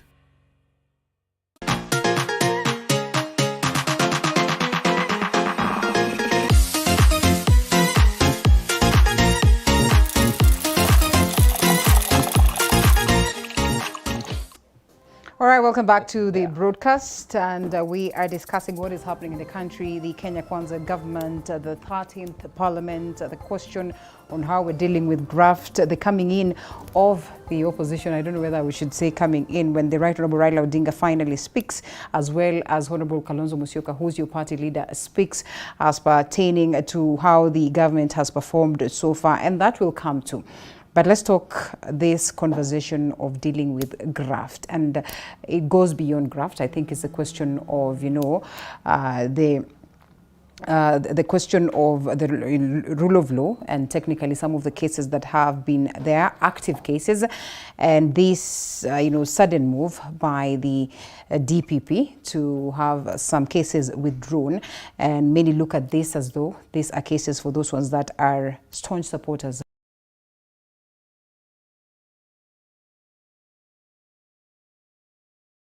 most positions. And so questions linger as to why. We have seen the LSK calling upon him to make, you know, or to give us explanations as to why this sudden change of events, as well as the Kenya Human Rights Commission, as well, has come on board. And many other Kenyans then would want to question just what really informs this. Is it that we have lacked enough evidence to criminalize these individuals? Just what really do you suppose is going on? And This in relation to the aspect of graft, which we have put up a fight for the longest of time, not successful. And we thought that with this current dispensation, then maybe there's going to be so much of change. You know, Linda, when you look at our constitution, the work of the DPP is very well stated there, what it needs to do, what it should be doing as the DPP of this country. But that doesn't mean that he is the only DPP, he is the only person who can fit in that position in terms of qualification. Okay. So it means there are other DPPs out there in terms of qualification, it's only they have not been given the chance. And that's why whatever he does, he has to be very careful. Because there are people who understand what he's supposed to be doing and what he should be doing. The fact that these cases have been there for over the years, and many, many years, he might be doing the right thing in terms of what needs to be done. But I think the timing is very wrong. The time is dropping these cases, is sending very wrong signals to Kenyans out there, including some of us who are not even lawyers. You know why? A case like Ben Chumo's case has been caught for many, many years. And basically it was the issue of transformers, which were low quality transformers which were procured. And I can tell you, Tandaza and me who have been in parliament for 10 years and who are working closely with what we call REA, the Rural Electrification Authority, we have transformers in our own constituencies which were installed. And they are there, they can't serve any Kenyan. So they have been there, money was paid out, and people are complaining, we have a transformer which can't serve us. And then when you go behind this and look at who contributed to this, every Kenyan knows very well this was done at the time of Ben Chuma. We know the courts will do their work. But at the same time, you know, when we see our case against being dropped immediately after Kenya Kwanza government has come in power, and during our campaigns we were saying, if there is any government which will be very weak in terms of fight against corruption, it is this one, because they never mention corruption in anything they say.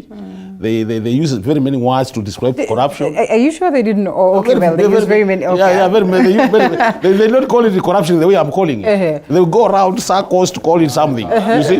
So this is what we are saying. When you look at this case being dropped, and to make things worse, Linda, the people who are now being said to be their case to be dropped, I think by chance or by, I don't know whether it has just happened by chance. They happen to be people who are aligned to Kenya Kwanza side. So there might be no politics in it. But the fact that it seems like there is a way that those who are benefiting from this dropping of cases are people who are associated with the Kenya Kwanza, then people can easily bring politics into it. Right. That it is politics being played. And that's what I'm saying. I wish this was being done to some extent. You see one Kenya person being dropped tomorrow, another one from Azimio side being dropped, so that we reduce it to be more of a legal matter than a political matter. Right. And I can see the perception out there is that these are political games being played. Right. Well, reality could be that the DPP is doing the right thing. Is doing the right thing. But the timing and the people who are benefiting out of this is sending the wrong message. But just how important would it be for the DPP to come out and explain this? And I think that's the much the LSK and many other bodies and Kenyans at large would be asking for. And how can you not read malice in this case when just recently we have heard the likes of Waluke, Wahungu, not so lucky with the cases that have been handled against them? Yeah, you know, Linda.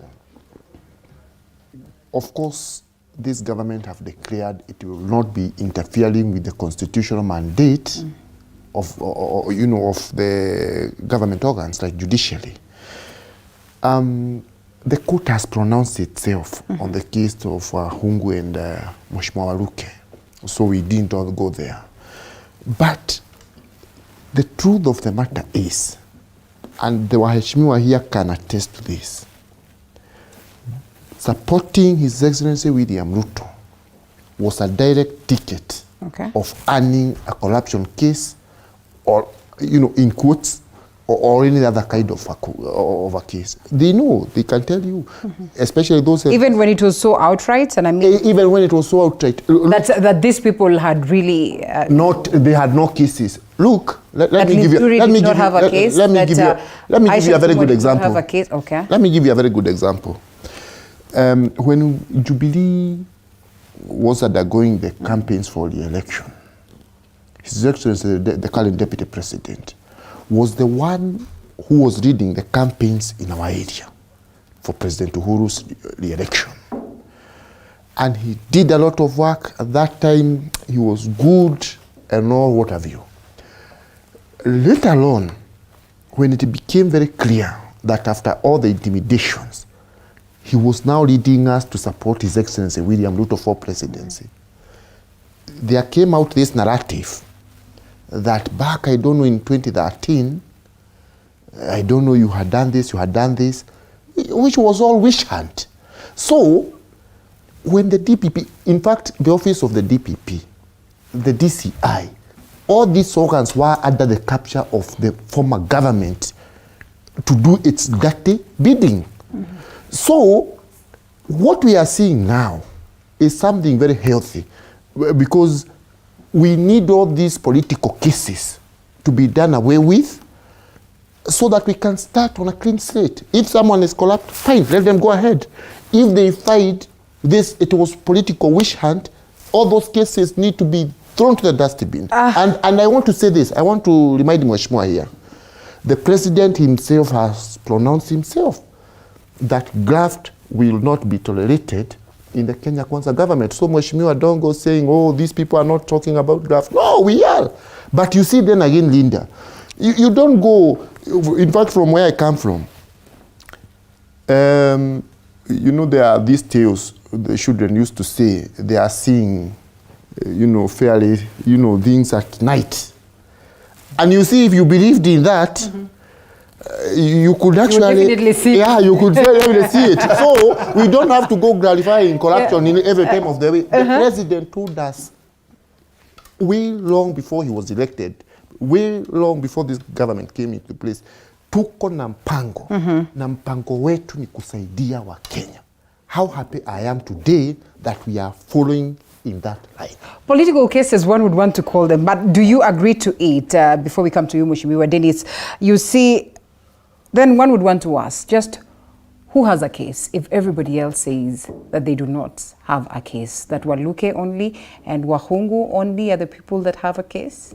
Thank you. That's an integral question. Corruption or graft happens to be the second oldest profession. Yeah. It's actually a profession. Unfortunately. It has been devolved. It has... The first one, they usually say it's prostitution. But you know, we think sometimes that a profession, that graft is something that happens event-based or, you know, but graft or corruption is actually a profession. There are people who get into government just to steal. There are people who his concept of being a doctor is to steal.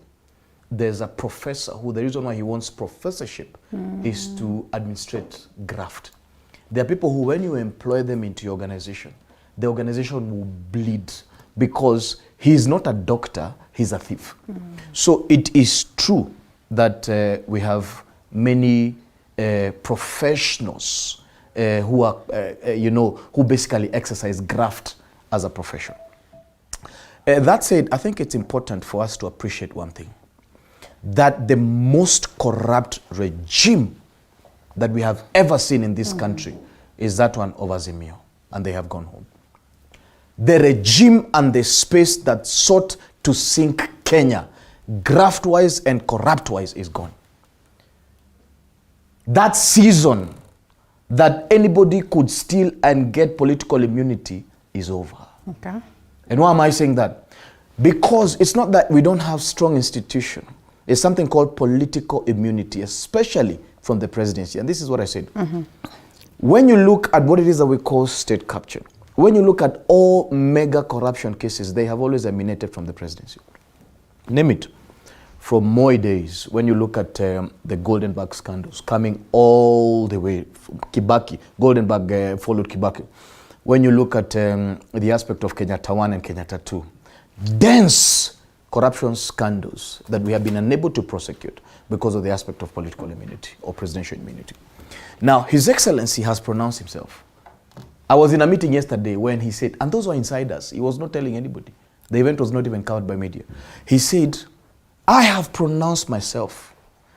Anyone who is corrupt, I will be exponentially unforgiving. You will not muddy our regime with corruption.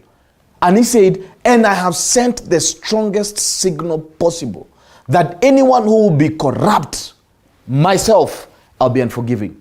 And he told the people, be unforgiving too. This is from the head of state. He has said that privately and publicly.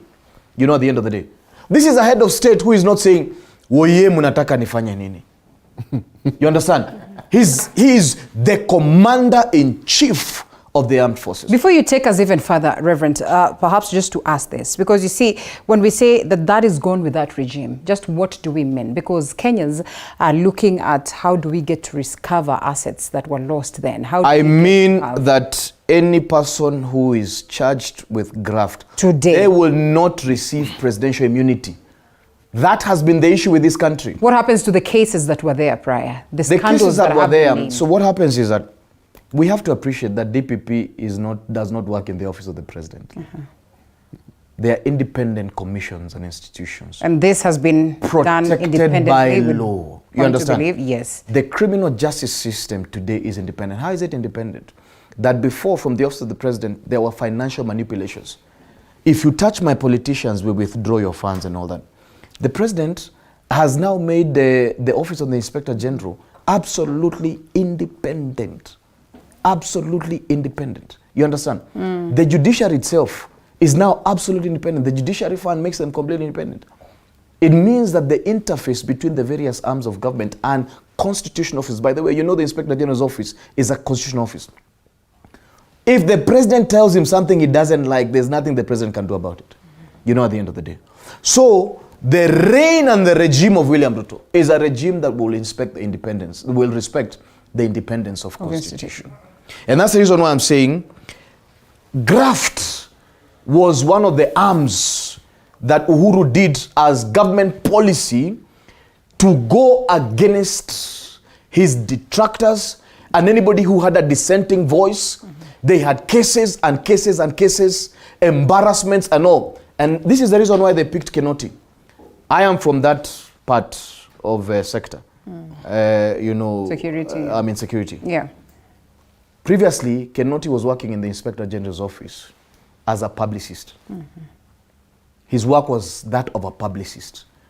When the police sector or when the IG wants to do media coverage, it was Kenoti's office that used to do that. So Uhuru looked for the person who would be able to adjudicate cases within the courts of public opinion and win nothing in court. Kenoti's regime. You want to say that he was incompetent? Completely incompetent. Absolutely. I have never seen. And so that's the reason why perhaps he resigned. And I'm saying this as an expert and as a practitioner. I have never seen somebody who has embarrassed the police force like Kinoti. You know what he did? He won cases in the court of public opinion, in newspapers and on TV.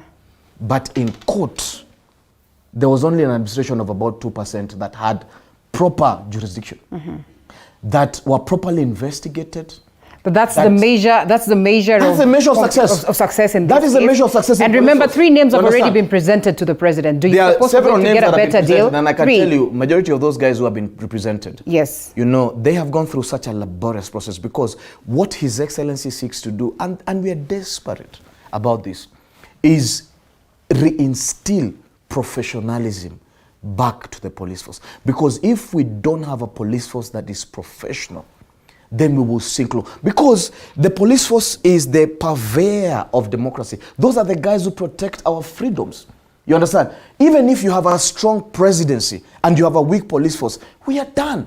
Even if you have a strong parliament at the end of the day, let me tell you what, these gentlemen, and they can tell you in Bunge the last time, their fear was being arrested in the night, being stripped, having police officers show up. Why would you have fear if really you are a clean person? Let me tell you something. Honorable. Because at the end of the day, the police force was used to injure freedoms and liberty. It was an assault to democracy rather than the protector of democracy and civil liberties. So this is what we are saying. We must fight corruption tooth and nail. Is this a fight on corruption, Honorable Kasim Sawa? Let's allow. And as I conclude, make it brief. Parliament has one of the greatest responsibilities. Security sits in them as well. You understand? But you know, at the end of the day, yes. Usually I say when a matter is in court, that is the last resort.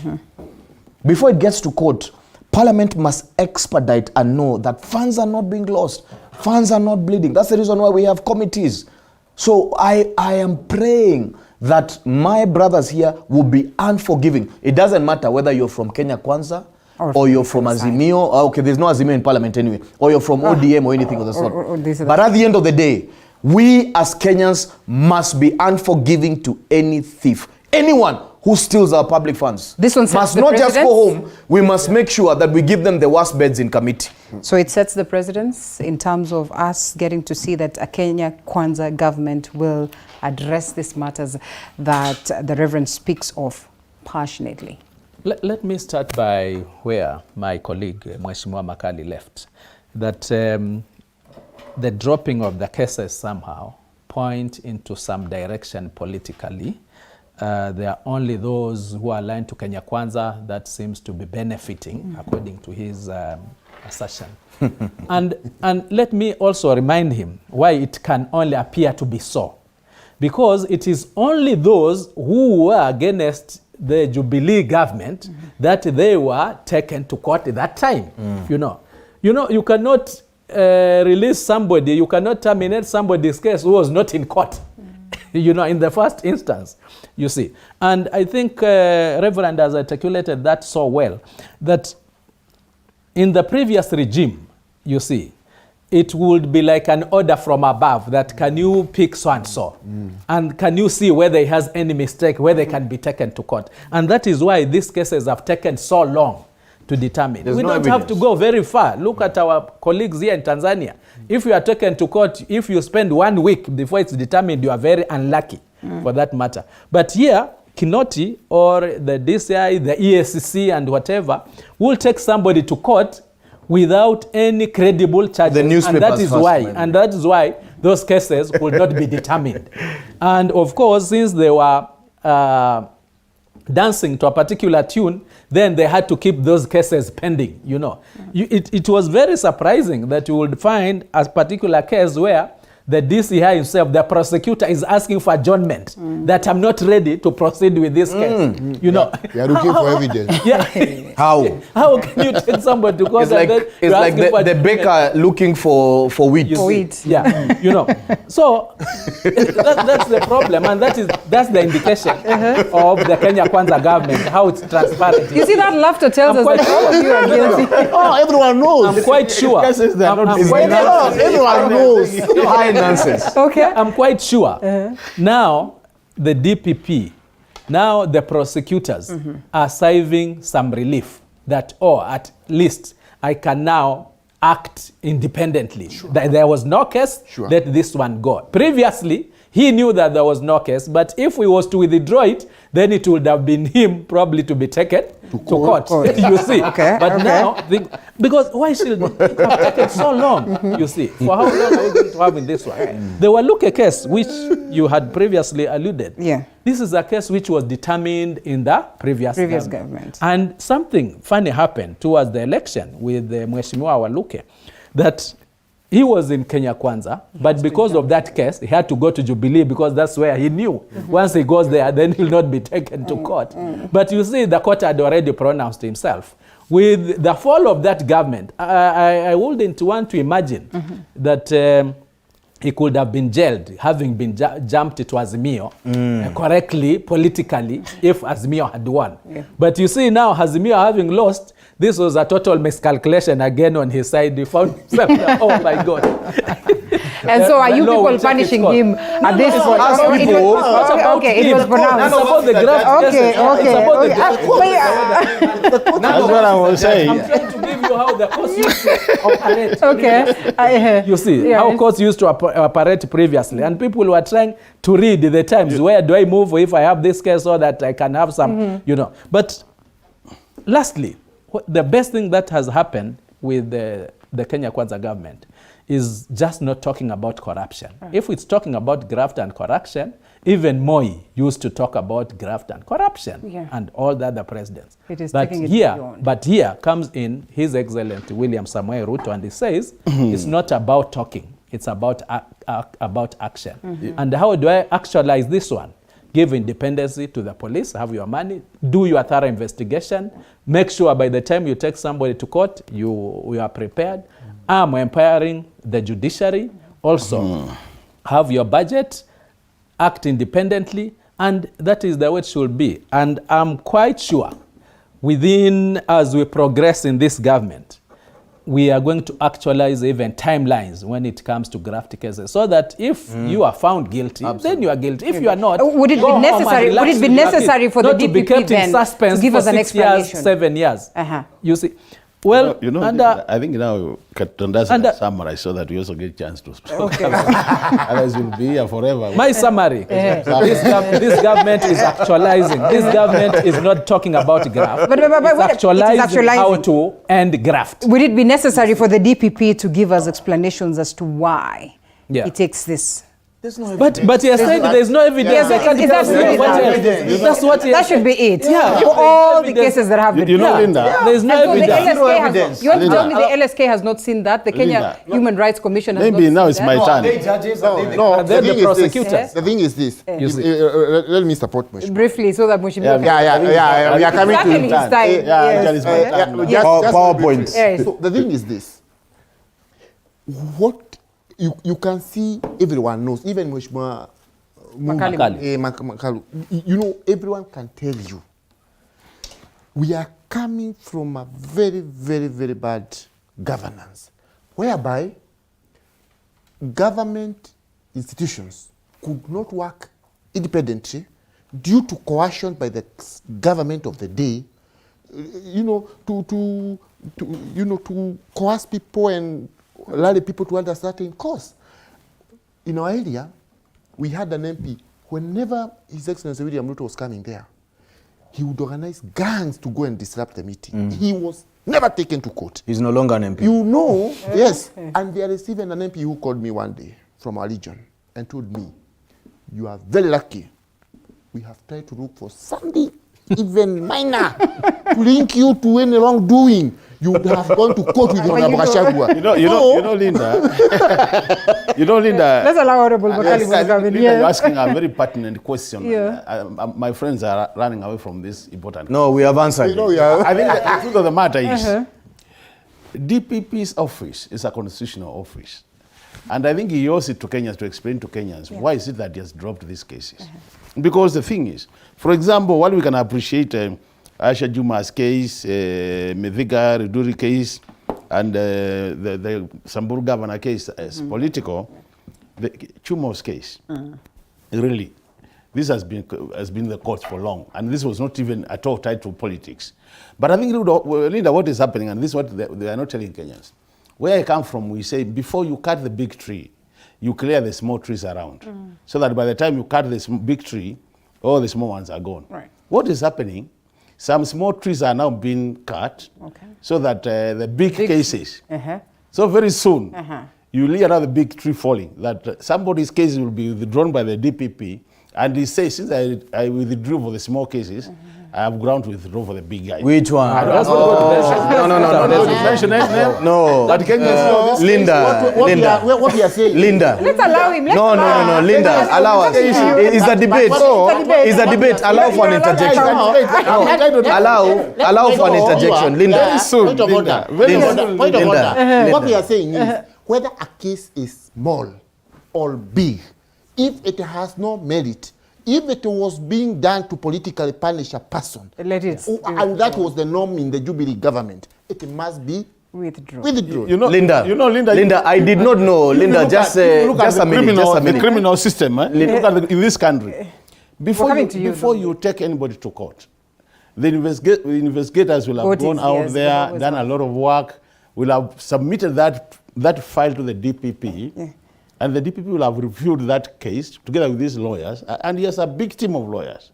I will be convinced that this case, if taken to court, it has merit. And I can tell you for sure, it doesn't make sense to come sit here and tell Kenyans that this DPP was able to take all these files to court without having, how many cases has he said? The ESCC has been complaining that they have pushed so many cases, so many files to the DPP to prosecute.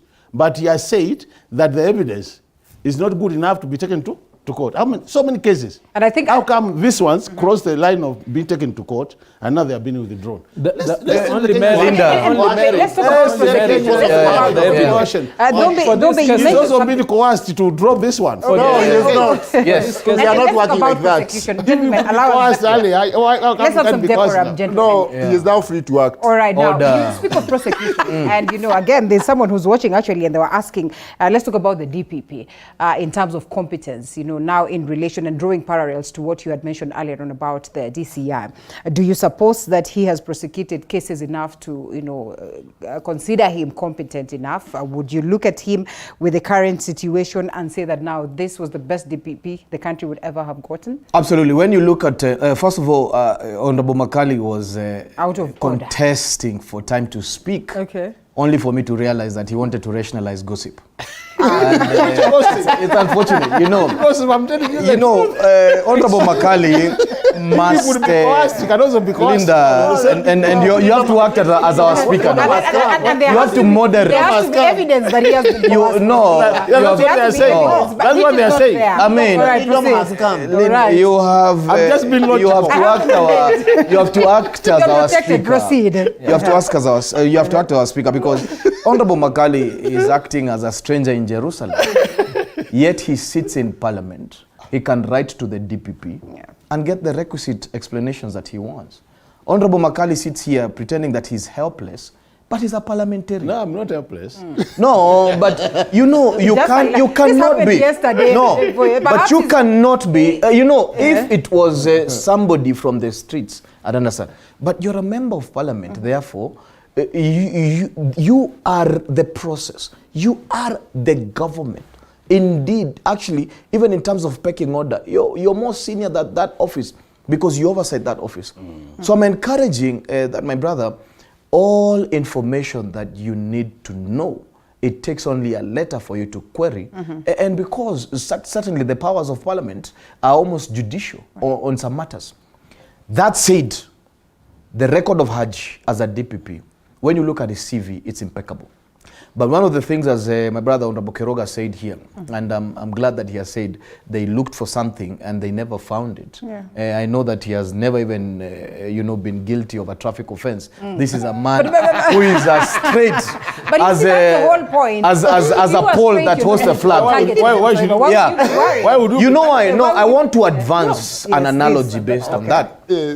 I sat on many TV stations and I said, the guys who are working with Ruto, His Excellency, are the cleanest. Because you must think 49 times on whether you have an issue that will take you to court or not even take you to court, perhaps even accord you the extrajudicial issue of floating in Riviera. Things were thick, Linda, and I'm telling you the truth. Things were so bad that they never even looked at your right to life. We have close to 30 bodies, extrajudicial killings that are floating there. Why? Political lineages and many other things. So, first of all, Honorable Makali, belonging to that part of government that may have adjudicated this matter, he needs to apologize publicly today and say, I'm sorry that I worked with people who administrated a terrible environment. So, coming back to DPP, the Director of Public Prosecution was contesting with a junior officer called Kenoti on whose role is to do what.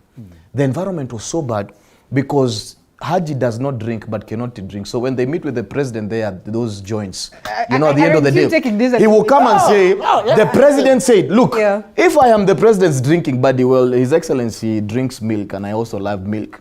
So if we drink milk together, and then I go and we're having our monthly meetings as police officers, and we are senior, and I said, the president said, do you know, on matters of seniority, nobody can be able to take that aspect down. So there was so much disarray, left, right, center. But my brother said something critical, that when you worked with this side, you had to check yourself consistently. And since then, they worked themselves clean, and even us, I remember this, you know, my family and I were homeless twice. We have paid the cost on many other things. I'm telling you, things were so bad that sometimes you use matatu, sometimes you jump on boda, you don't know who is following you. My wife was followed severally to work. The environment was murderous in many other ways. Was it that bad? It was so bad. Sometimes when I came here, you did not know what I did when I left the studio. You didn't know the places that I had to hide. It was not good at all. So what we are saying is that His Excellency William Ruto has gone through that. And that he's not going to hand he down will he will never ever. And yesterday, His Excellency Gachagua said something. He told Honorable Kindiki, please, we beg of you not to be like those people. We beg of you to treat Kenyans with decorum. Don't be proud, don't be many of these things.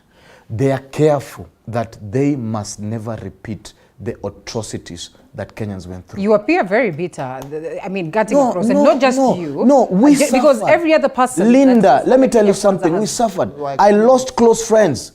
You understand? We're talking about death. We're not talking about anything else. We are talking about a regime that had no right to life. I can mention names. I don't need to because I know them. All right, hold it there. You understand? At the end of the day. Yes, yes. But what we are saying is that, and I'm going back to Parliament because I'm sitting with parliamentarians. The place that we can adequately protect democracy. His Excellency, the executive has pronounced himself as that he's going to allow democratic space to thrive in this country. We don't want parliamentarians to be corrupt. Raila is not a parliamentarian. Raila is as mwananchi as I am at the end of the day. Parliamentarians must be independent. Sometimes it doesn't matter which party is supporting you. Both the Constitution and the standing orders agree on the fact that you're supposed to do certain tasks constitutionally. And we are asking this parliament to behave as though they have been sent there by Kenyans. And we are crying because, listen, we can't put food on our tables. You understand? You know, we are looking at our children as a cost that we can't even manage. Education is so... everywhere you look, it's a crisis. The education system, the first thing that His Excellency had to put, the first task he put together is to resolve the mess in the education sector. When you look at health, look at everything, Linda. We are in crisis. And part of this crisis was adjudicated by the 12th House that Mheshimiwa sat. So we want to know that when parliamentarians come on TV, including county governments, my brother Keroga, they must tell us what they are doing to advance our right to life, to advance our right to socio-economic prosperity, to advance at the end of the day the strength of our families and many other dynamics.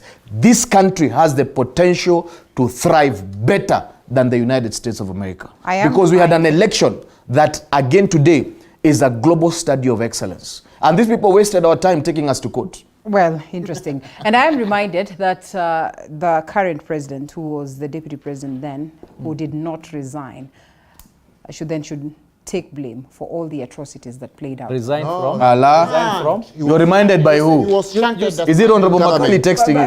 He was an outsider in government. You see, when you're elected as a deputy president, Linda, when you're elected, you're going to make that argument as well. You know, Linda. Yeah, you know, he had been elected by the people of Kenya as a deputy president. As part of the presidency. Yeah, as a deputy president, as part of the presidency. He did not resign. And the Constitution is so clear on the duties of a deputy president, mainly those assigned by the president. So if he is not assigned any duties, it is again, you can't do anything. That's why Gachagua has 9 functions. It's not even against the law. Specified by the executive. And I'd love for us to speak about Gachagua. It doesn't say you must be assigned. It's if the president assigns. Right. So the issue you want to say something? Linda, the more I listen to my colleagues talk about the immediate former government,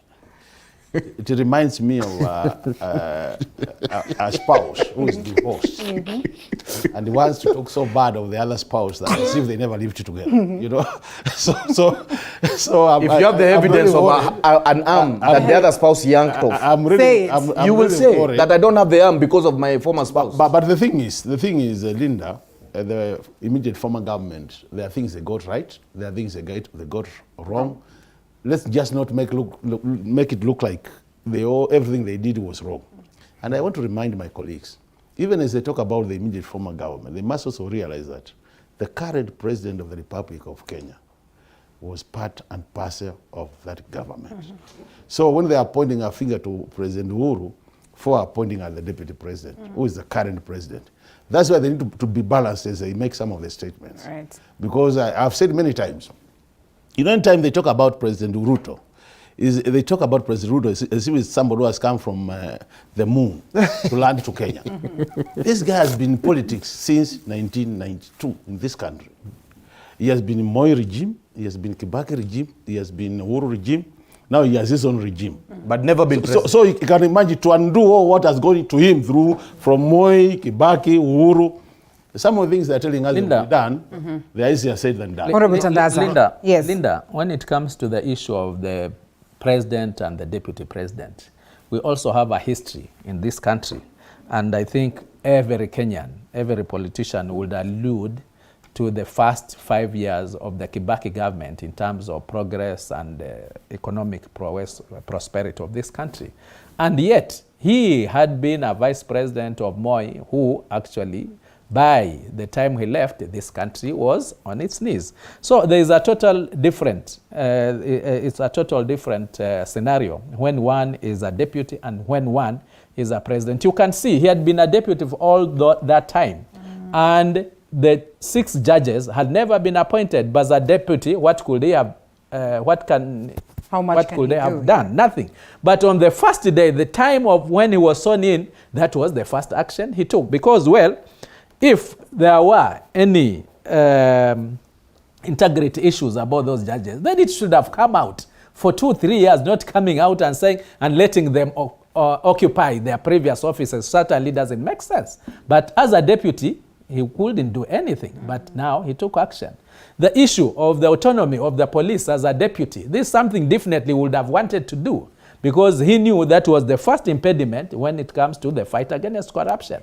But on the first day, immediately was sworn in, he said, well, this is the way to go, and he showed the way. So here, I think so far, from what he promised, what we promised as a government, what we promised as a coalition, as Kenya Kwanza government, and God having granted us that opportunity, we are actually walking the talk. The problem is that these ills have been there for a very long time, you know. So you will not expect the solution to be like instant coffee, where it's like pap, all the suffering of the Kenyans, the high cost of living. You know, we are living in the debt crisis. You are not going to solve that debt crisis within 10 days, within 100 days of the government. But certainly the steps which have been initiated to undo that what went wrong, and of course enhance that which should have happened. Like the housing project, you can see within a short time, he has taken up that project of the housing project. It was a good project. It was beneficial to the Kenyans,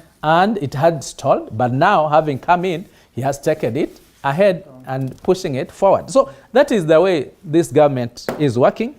And as we move forward, I can tell you, and I repeat this, and I'll be vindicated, the way the government has shown working well, we might not end up with opposition just for the sake of opposing. Continue supporting because we are dealing with things that are going to be beneficial for this. Linda, yes, I want to. In fact, I've not gotten a chance, so you can give me a minute or two. What I want to first remind Mheshimiwa Muru.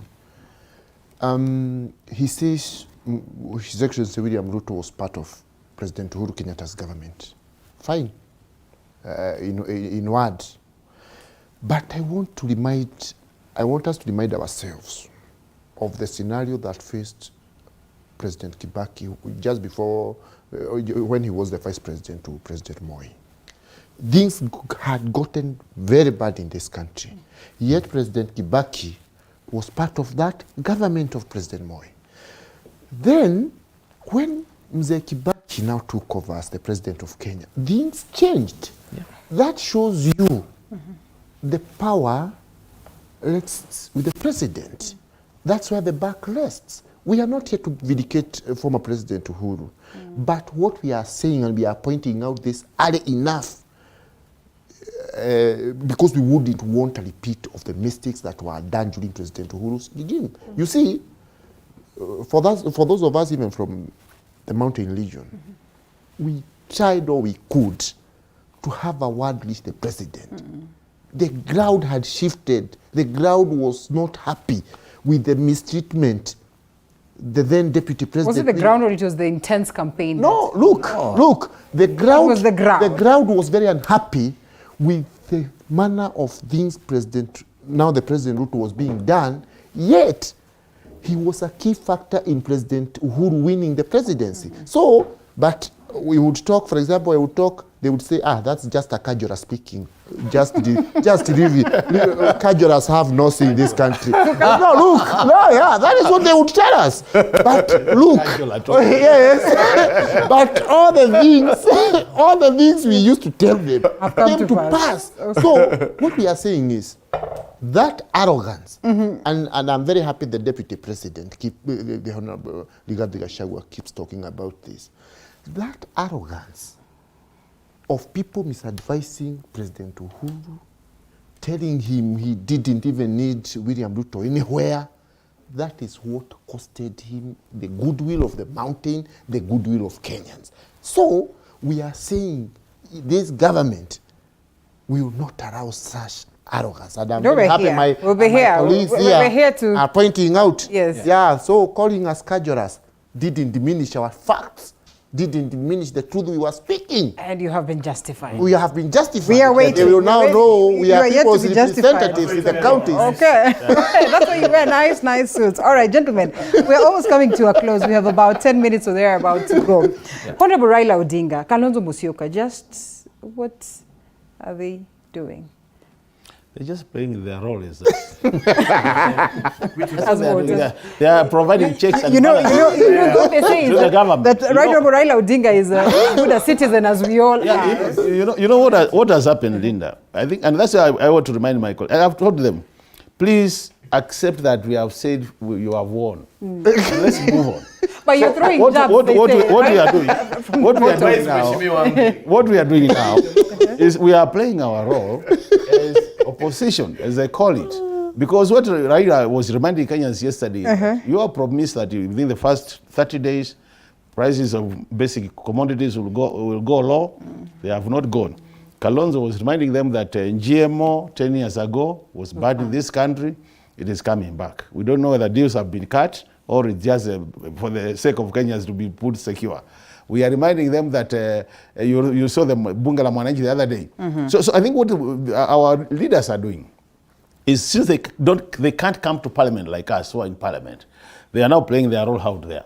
As when parliament is properly constituted in terms of committees and everything, I've told our friends, I want to give them this pledge, that we will play our role as the minority party, and we are going to be very objective. Linda, in my life, I've never been non-objective. Something which is going to help Kenyans, I will support it. Something which doesn't make sense to me, I will say it doesn't make sense. And that will not equate to having and that will not equate to shifting sites. I've said we are members of parliament, we have a role to oversight the government, in addition to those other roles, legislative and all that. But for me, I think really what is important as members of parliament is that we allow Prime Minister Raila, we allow Kalonzo Musyoka, they are Kenyans, and they're actually leaders in this nation who are very respected. Let them also play their role. And anytime we see them talk, let it not be seen like they want to join the government. This government has nothing to be, like now at their level. What would Raila join to be? Okay. They have given out the CSCs, they have given out the PSCs. Now what can he join to be? So what is there? And I said earlier, Parliament was very generous to these leaders of this nation, and I must thank Parliament, because anytime you achieve the level of a deputy president or a vice president, Kenyans, Parliament decided that we'll make sure that our leaders are properly taken care of, using taxpayers' money to a level that they will not become beggars. I can tell you, these guys are well taken care of. None of them will come and live where Reverend Dennis lives. They will continue living those sides of the town. Most of their bills are taken care of by the taxpayer. And that's why I'm saying, really, even as we see them talk, let's also allow them to talk, because we are taking care of them. They should also come out and tell us what do they think about some of these national issues. And let's encourage them, not discourage them when time they talk. You know, I'm sure anytime you see Raila there, people might think he's planning something. Nothing. And in fact, the papers this morning ask just what is his game plan. Yes, it's no game at all. He's just telling Kenyans. He's just reminding Kenyans. He's preparing his bid for 2027. Yeah. Okay. So far. I'm telling you, even Dennis will tell you that life belongs to God. I'm not sure we'll be there. Yes, Dennis, tell us. So far. Dennis, briefly. Yeah, life belongs to God. First of all, I am shocked that Honorable Makali is advancing what we call galantocracy, the rule by the very old. Raila must go. Must he? Raila must retire. Because we must normalize it. You know, money has been poured. You understand? I have been told that they have to fix your microphones. Somebody has stepped on it, no problem. Oh, it is good. Let's say you can say something. Oh yeah. Yes. So, I was saying that Honorable Makali is advancing galantocracy, the rule by the very old. We are a democratic nation. Raila needs to go home. Kalonzo needs to go home. Let us normalize retirement. The other Kenyans, younger and even, experienced, that can take the work that they are doing. Only in Azimio ODM that there is no succession. He has not mentored anybody to take over him at the end of the day. This is on the basis of age or how long someone has been in the game? Both. There's what we call natural attrition. You see, you are saying this, and I need to remind you that the chief minister is supposed to go for vetting in Parliament. And so when we say we normalize retirement, don't you think this could come back? When it is time for somebody to retire from politics, we must normalize. Kibaki never fought. Okay. Kibaki never wanted to come back. Kibaki knew that it is my time to retire. And this time could be dictated by the people like Barack Obama's. I mean, listen, public service and being a civil servant, it is not an eternal aspect. Raila is not eternal. He's a human being that has grown old, and therefore he needs to retire. The opportunity he has now is to raise leaders who will succeed him. And fortunately, I don't know about Babu. Babu operates within the purviews of democracy. And Felix at the end of the day. But let me tell you what, I have worked closely with the people from Luo Nyanza, and I can tell you their intellectual capacity and what we call social capital is immense. That space will produce the next generation of leaders. Unfortunately, Railaism has suffocated that space. And so Raila needs to leave the scene completely, not even raise a finger. And then you will see the emergence of new leaders within Luo Nyanza. Because I mean, it's one of my favorite places I like resting, at the end of the day. But what we are saying is that we must normalize retirement. Kalonzo Musyoka for the last 20 years is nothing important other than confusion and watermelonism he has brought into the space. Okay. And I say this as somebody who comes from that region. And I want to take it from you. There is no space that is as confused politically as Cumberland. Yet, the people there have the most immense capital that there is. This country is collapsed into autocracy because you cannot say anything intelligent in Ukambani land because Kalonzo is here. You cannot dare to be more intelligent than Raila in Luo Nyanza. You cannot do this here and there. What we are saying is that this country must be freed from that level of autocracy. Do we have to have these people exit? Because we so the opportunity is this. The opportunity, Linda, the opportunity, no, they don't have to become anything. Look, let me tell you what, my father retired from teaching. He did not go to those schools and police teachers and say you need to be in a particular way. There is a time in life that your time to serve is over. Leave the space. Let's draw parallels with the mountain. At some point in time, the mountain speaks and they say, no, we're not going to listen to President Uhuru Kenyatta, whether he's there, he's not. Can't these people of Nyanza, can these people of Ukambani region just say that, enough is enough with the You've been insulted, beaten. Without having to coerce Odinga to exit the stage. You see, Linda, Odinga or any other politician for that matter who's been on the stage for so long does not need to be coerced. It should just be within them that a good dancer is that one who leaves the stage when people are asking for more. You see, this is something that should be within oneself, that a good dancer, if you are to be recognized as a good dancer, you leave the stage when people are asking for. Unajua, wakati ule tukisema once more, sijui, you know, I no longer go to those hizo discos huko vijijini. I don't know whether they still say once more. That was the best moment of that dance. But you are having a situation where everything is falling apart. Everybody can see. If I talk about ODM, you see, cost used to be part of ODM. It's no longer part of it. And I said that even before the general election, but they still insisted that, Pwani ni yetu. Now, I come from Pwani myself. Wewe uko Nyanza.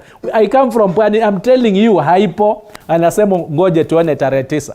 It came to pass, isn't it? So, and even Western now, Baba used to know that Western was his also. Kama sio bedroom, basi ni jikoni yake. It has gone. This is the things, you know, these are things live on the table. And going forward, it will even go further. It's not even going to change. Right. It will go even further. So what usefulness will he have come 2027, you see?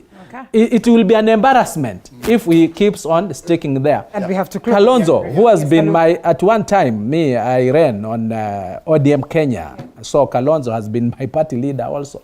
I think it's also high time for him to know. In fact, if he exits stage now, he'll go with a lot of dignity and a lot of respect. But if he continues, he'll suffer the same problem like Baba right now. Another thing, you see when we say these elders, because they are elders, and you see President Ruto is a very gracious man. He has said all elders in our country must be respected.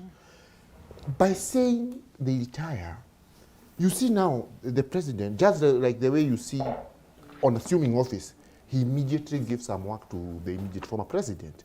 Even this because they are citizens in this country. They have been leading various missions in different countries of the world. I believe our president is a very good man. He can assign them those infrastructure, African infrastructure jobs. Nothing. Those are already assigned. But you see, even Honorable Muru should be thanking us. Because what we are saying here essentially is that, like in Wiper, he should be allowed to take over as the party leader. So he should be there. we are defending him and he's not. We are defending you, Honorable Makali. He should be that. Yeah. Because we are in a campaigning for him. But the problem with the Wiper or ODM is that, you know, there was a time, I can't remember which, when the AG then said it was a treason to imagine it is. So now what you are trying to put him is in that position. I hope he would be chased away, and then he's whipped. No, I hope he would. I don't. And I mean, the speaker says that he's the only one who will get the privilege of giving us parting shots this morning because it's 3-1. All right, Honorable Makali was rewinding. He should thank us for wishing it well. Thank my colleagues for. I think discourse, actually. And I must say, I agree with them at times. A time comes when you may need to exit the stage. Yeah. But you know, normally what would happen is, even in your family setup, when the old man decides to hand over power to the next in terms of family members, there is always a procedure of going about it. It's just not done casually. And I'm imagining that our leaders are not blind to the fact that at one point they will need to hand over the baton to somebody else. Yeah. But that has to be in a structured manner, so that you also don't confuse your community. You know, the reason why Honorable Tandaza keeps on talking about our people retiring is basically because where he comes from, they're scattered all over the place. You go, you find the NDC, you go find everybody there. As we are very well organized, we are organized as a community. And you know, basically why we are organized is because we know our problems. So we which have not been addressed for the longest time, I know. There's no organization. Kalonzo was a vice president. If we scatter ourselves, never addressed those problems. Let's allow him the time. We might not be taken very serious. So we are saying our colleagues have a genuine concern, but that will be addressed in due course. They just need to relax. It will be addressed in due course. We are not short of leaders. No, we are supposed to. I agree. Gentlemen. But it will be addressed. But anyway, as a concrete leader, let's just first of all thank Kenyans. I think it's good that the country has now decided to move on. We are actually in a state where now everybody has said politics is behind us. Let's build this Kenya. And I like what Dennis keeps on saying. when Kenya does well as a country, we are all doing well. So anytime I come to this show, I want to encourage Kenyans that now that politics is behind us, let's put our efforts together. Let's push this country to the next level. Let's support where it should be supported. Where it should be kind of a challenge or where people should raise questions, let's also raise questions in a way that we improve this country. And I'm telling you, we'll be very objective in the way we raise these questions. This is the time, and I've said we need to allow Parliament to debate, that Parliament becomes a debating chamber, because it's through debate that people will be able to learn, Kenyans will be able to see which side is saying the truth. Whether voting will go the opposite direction, because we have some voting machines, that's what I hear people say. But once you have a good debate, people will know which side really carries it. And that's why I like what we are saying here. I was one against three, but you can see how... No. There's nothing against We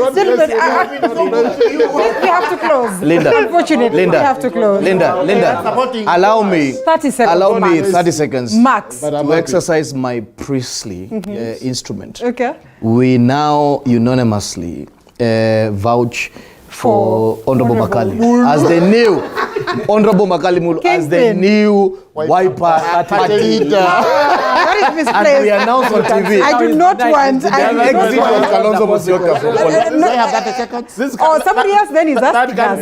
Why not get somebody else outside the band? No, he's experienced. Why someone else? He has requisite experience. Someone else is here. He is a third-time member of parliament. So it means, as a third-time member of parliament, it means that there are certain things that he's doing right for his people. All right. So therefore, we endorse. And we have the deputy party leader of ANC, right? Absolutely. You see, thank you so much. We have to close. We have to close. No. You know, in my area, we have a guy who have really supported us in executing the mandate of the people. He was called Dan Gule. I wish we buried him yesterday, but I wish to convey my apology to his family. He was a great gentleman. May he rest in peace. Well, may he rest in peace as well. Thank you so much. Honorable Makali Mulu, Member of Parliament, the new Central. The new party leader. The new party leader. No, you see, that would be treasonous, gentlemen. And Honorable, I'm not even sure I'll be able to mention the name. And Honorable Duku. He's waving like this. Bye, come. Honorable Kiruga Duku, thank you so much for joining us this morning. Honorable Kasim Sawat, and as a Member of Parliament, Matuga, Asante Sana, and Reverend Dennis Ndumbi, Governance Analyst, Asanteni Sana. In a bit,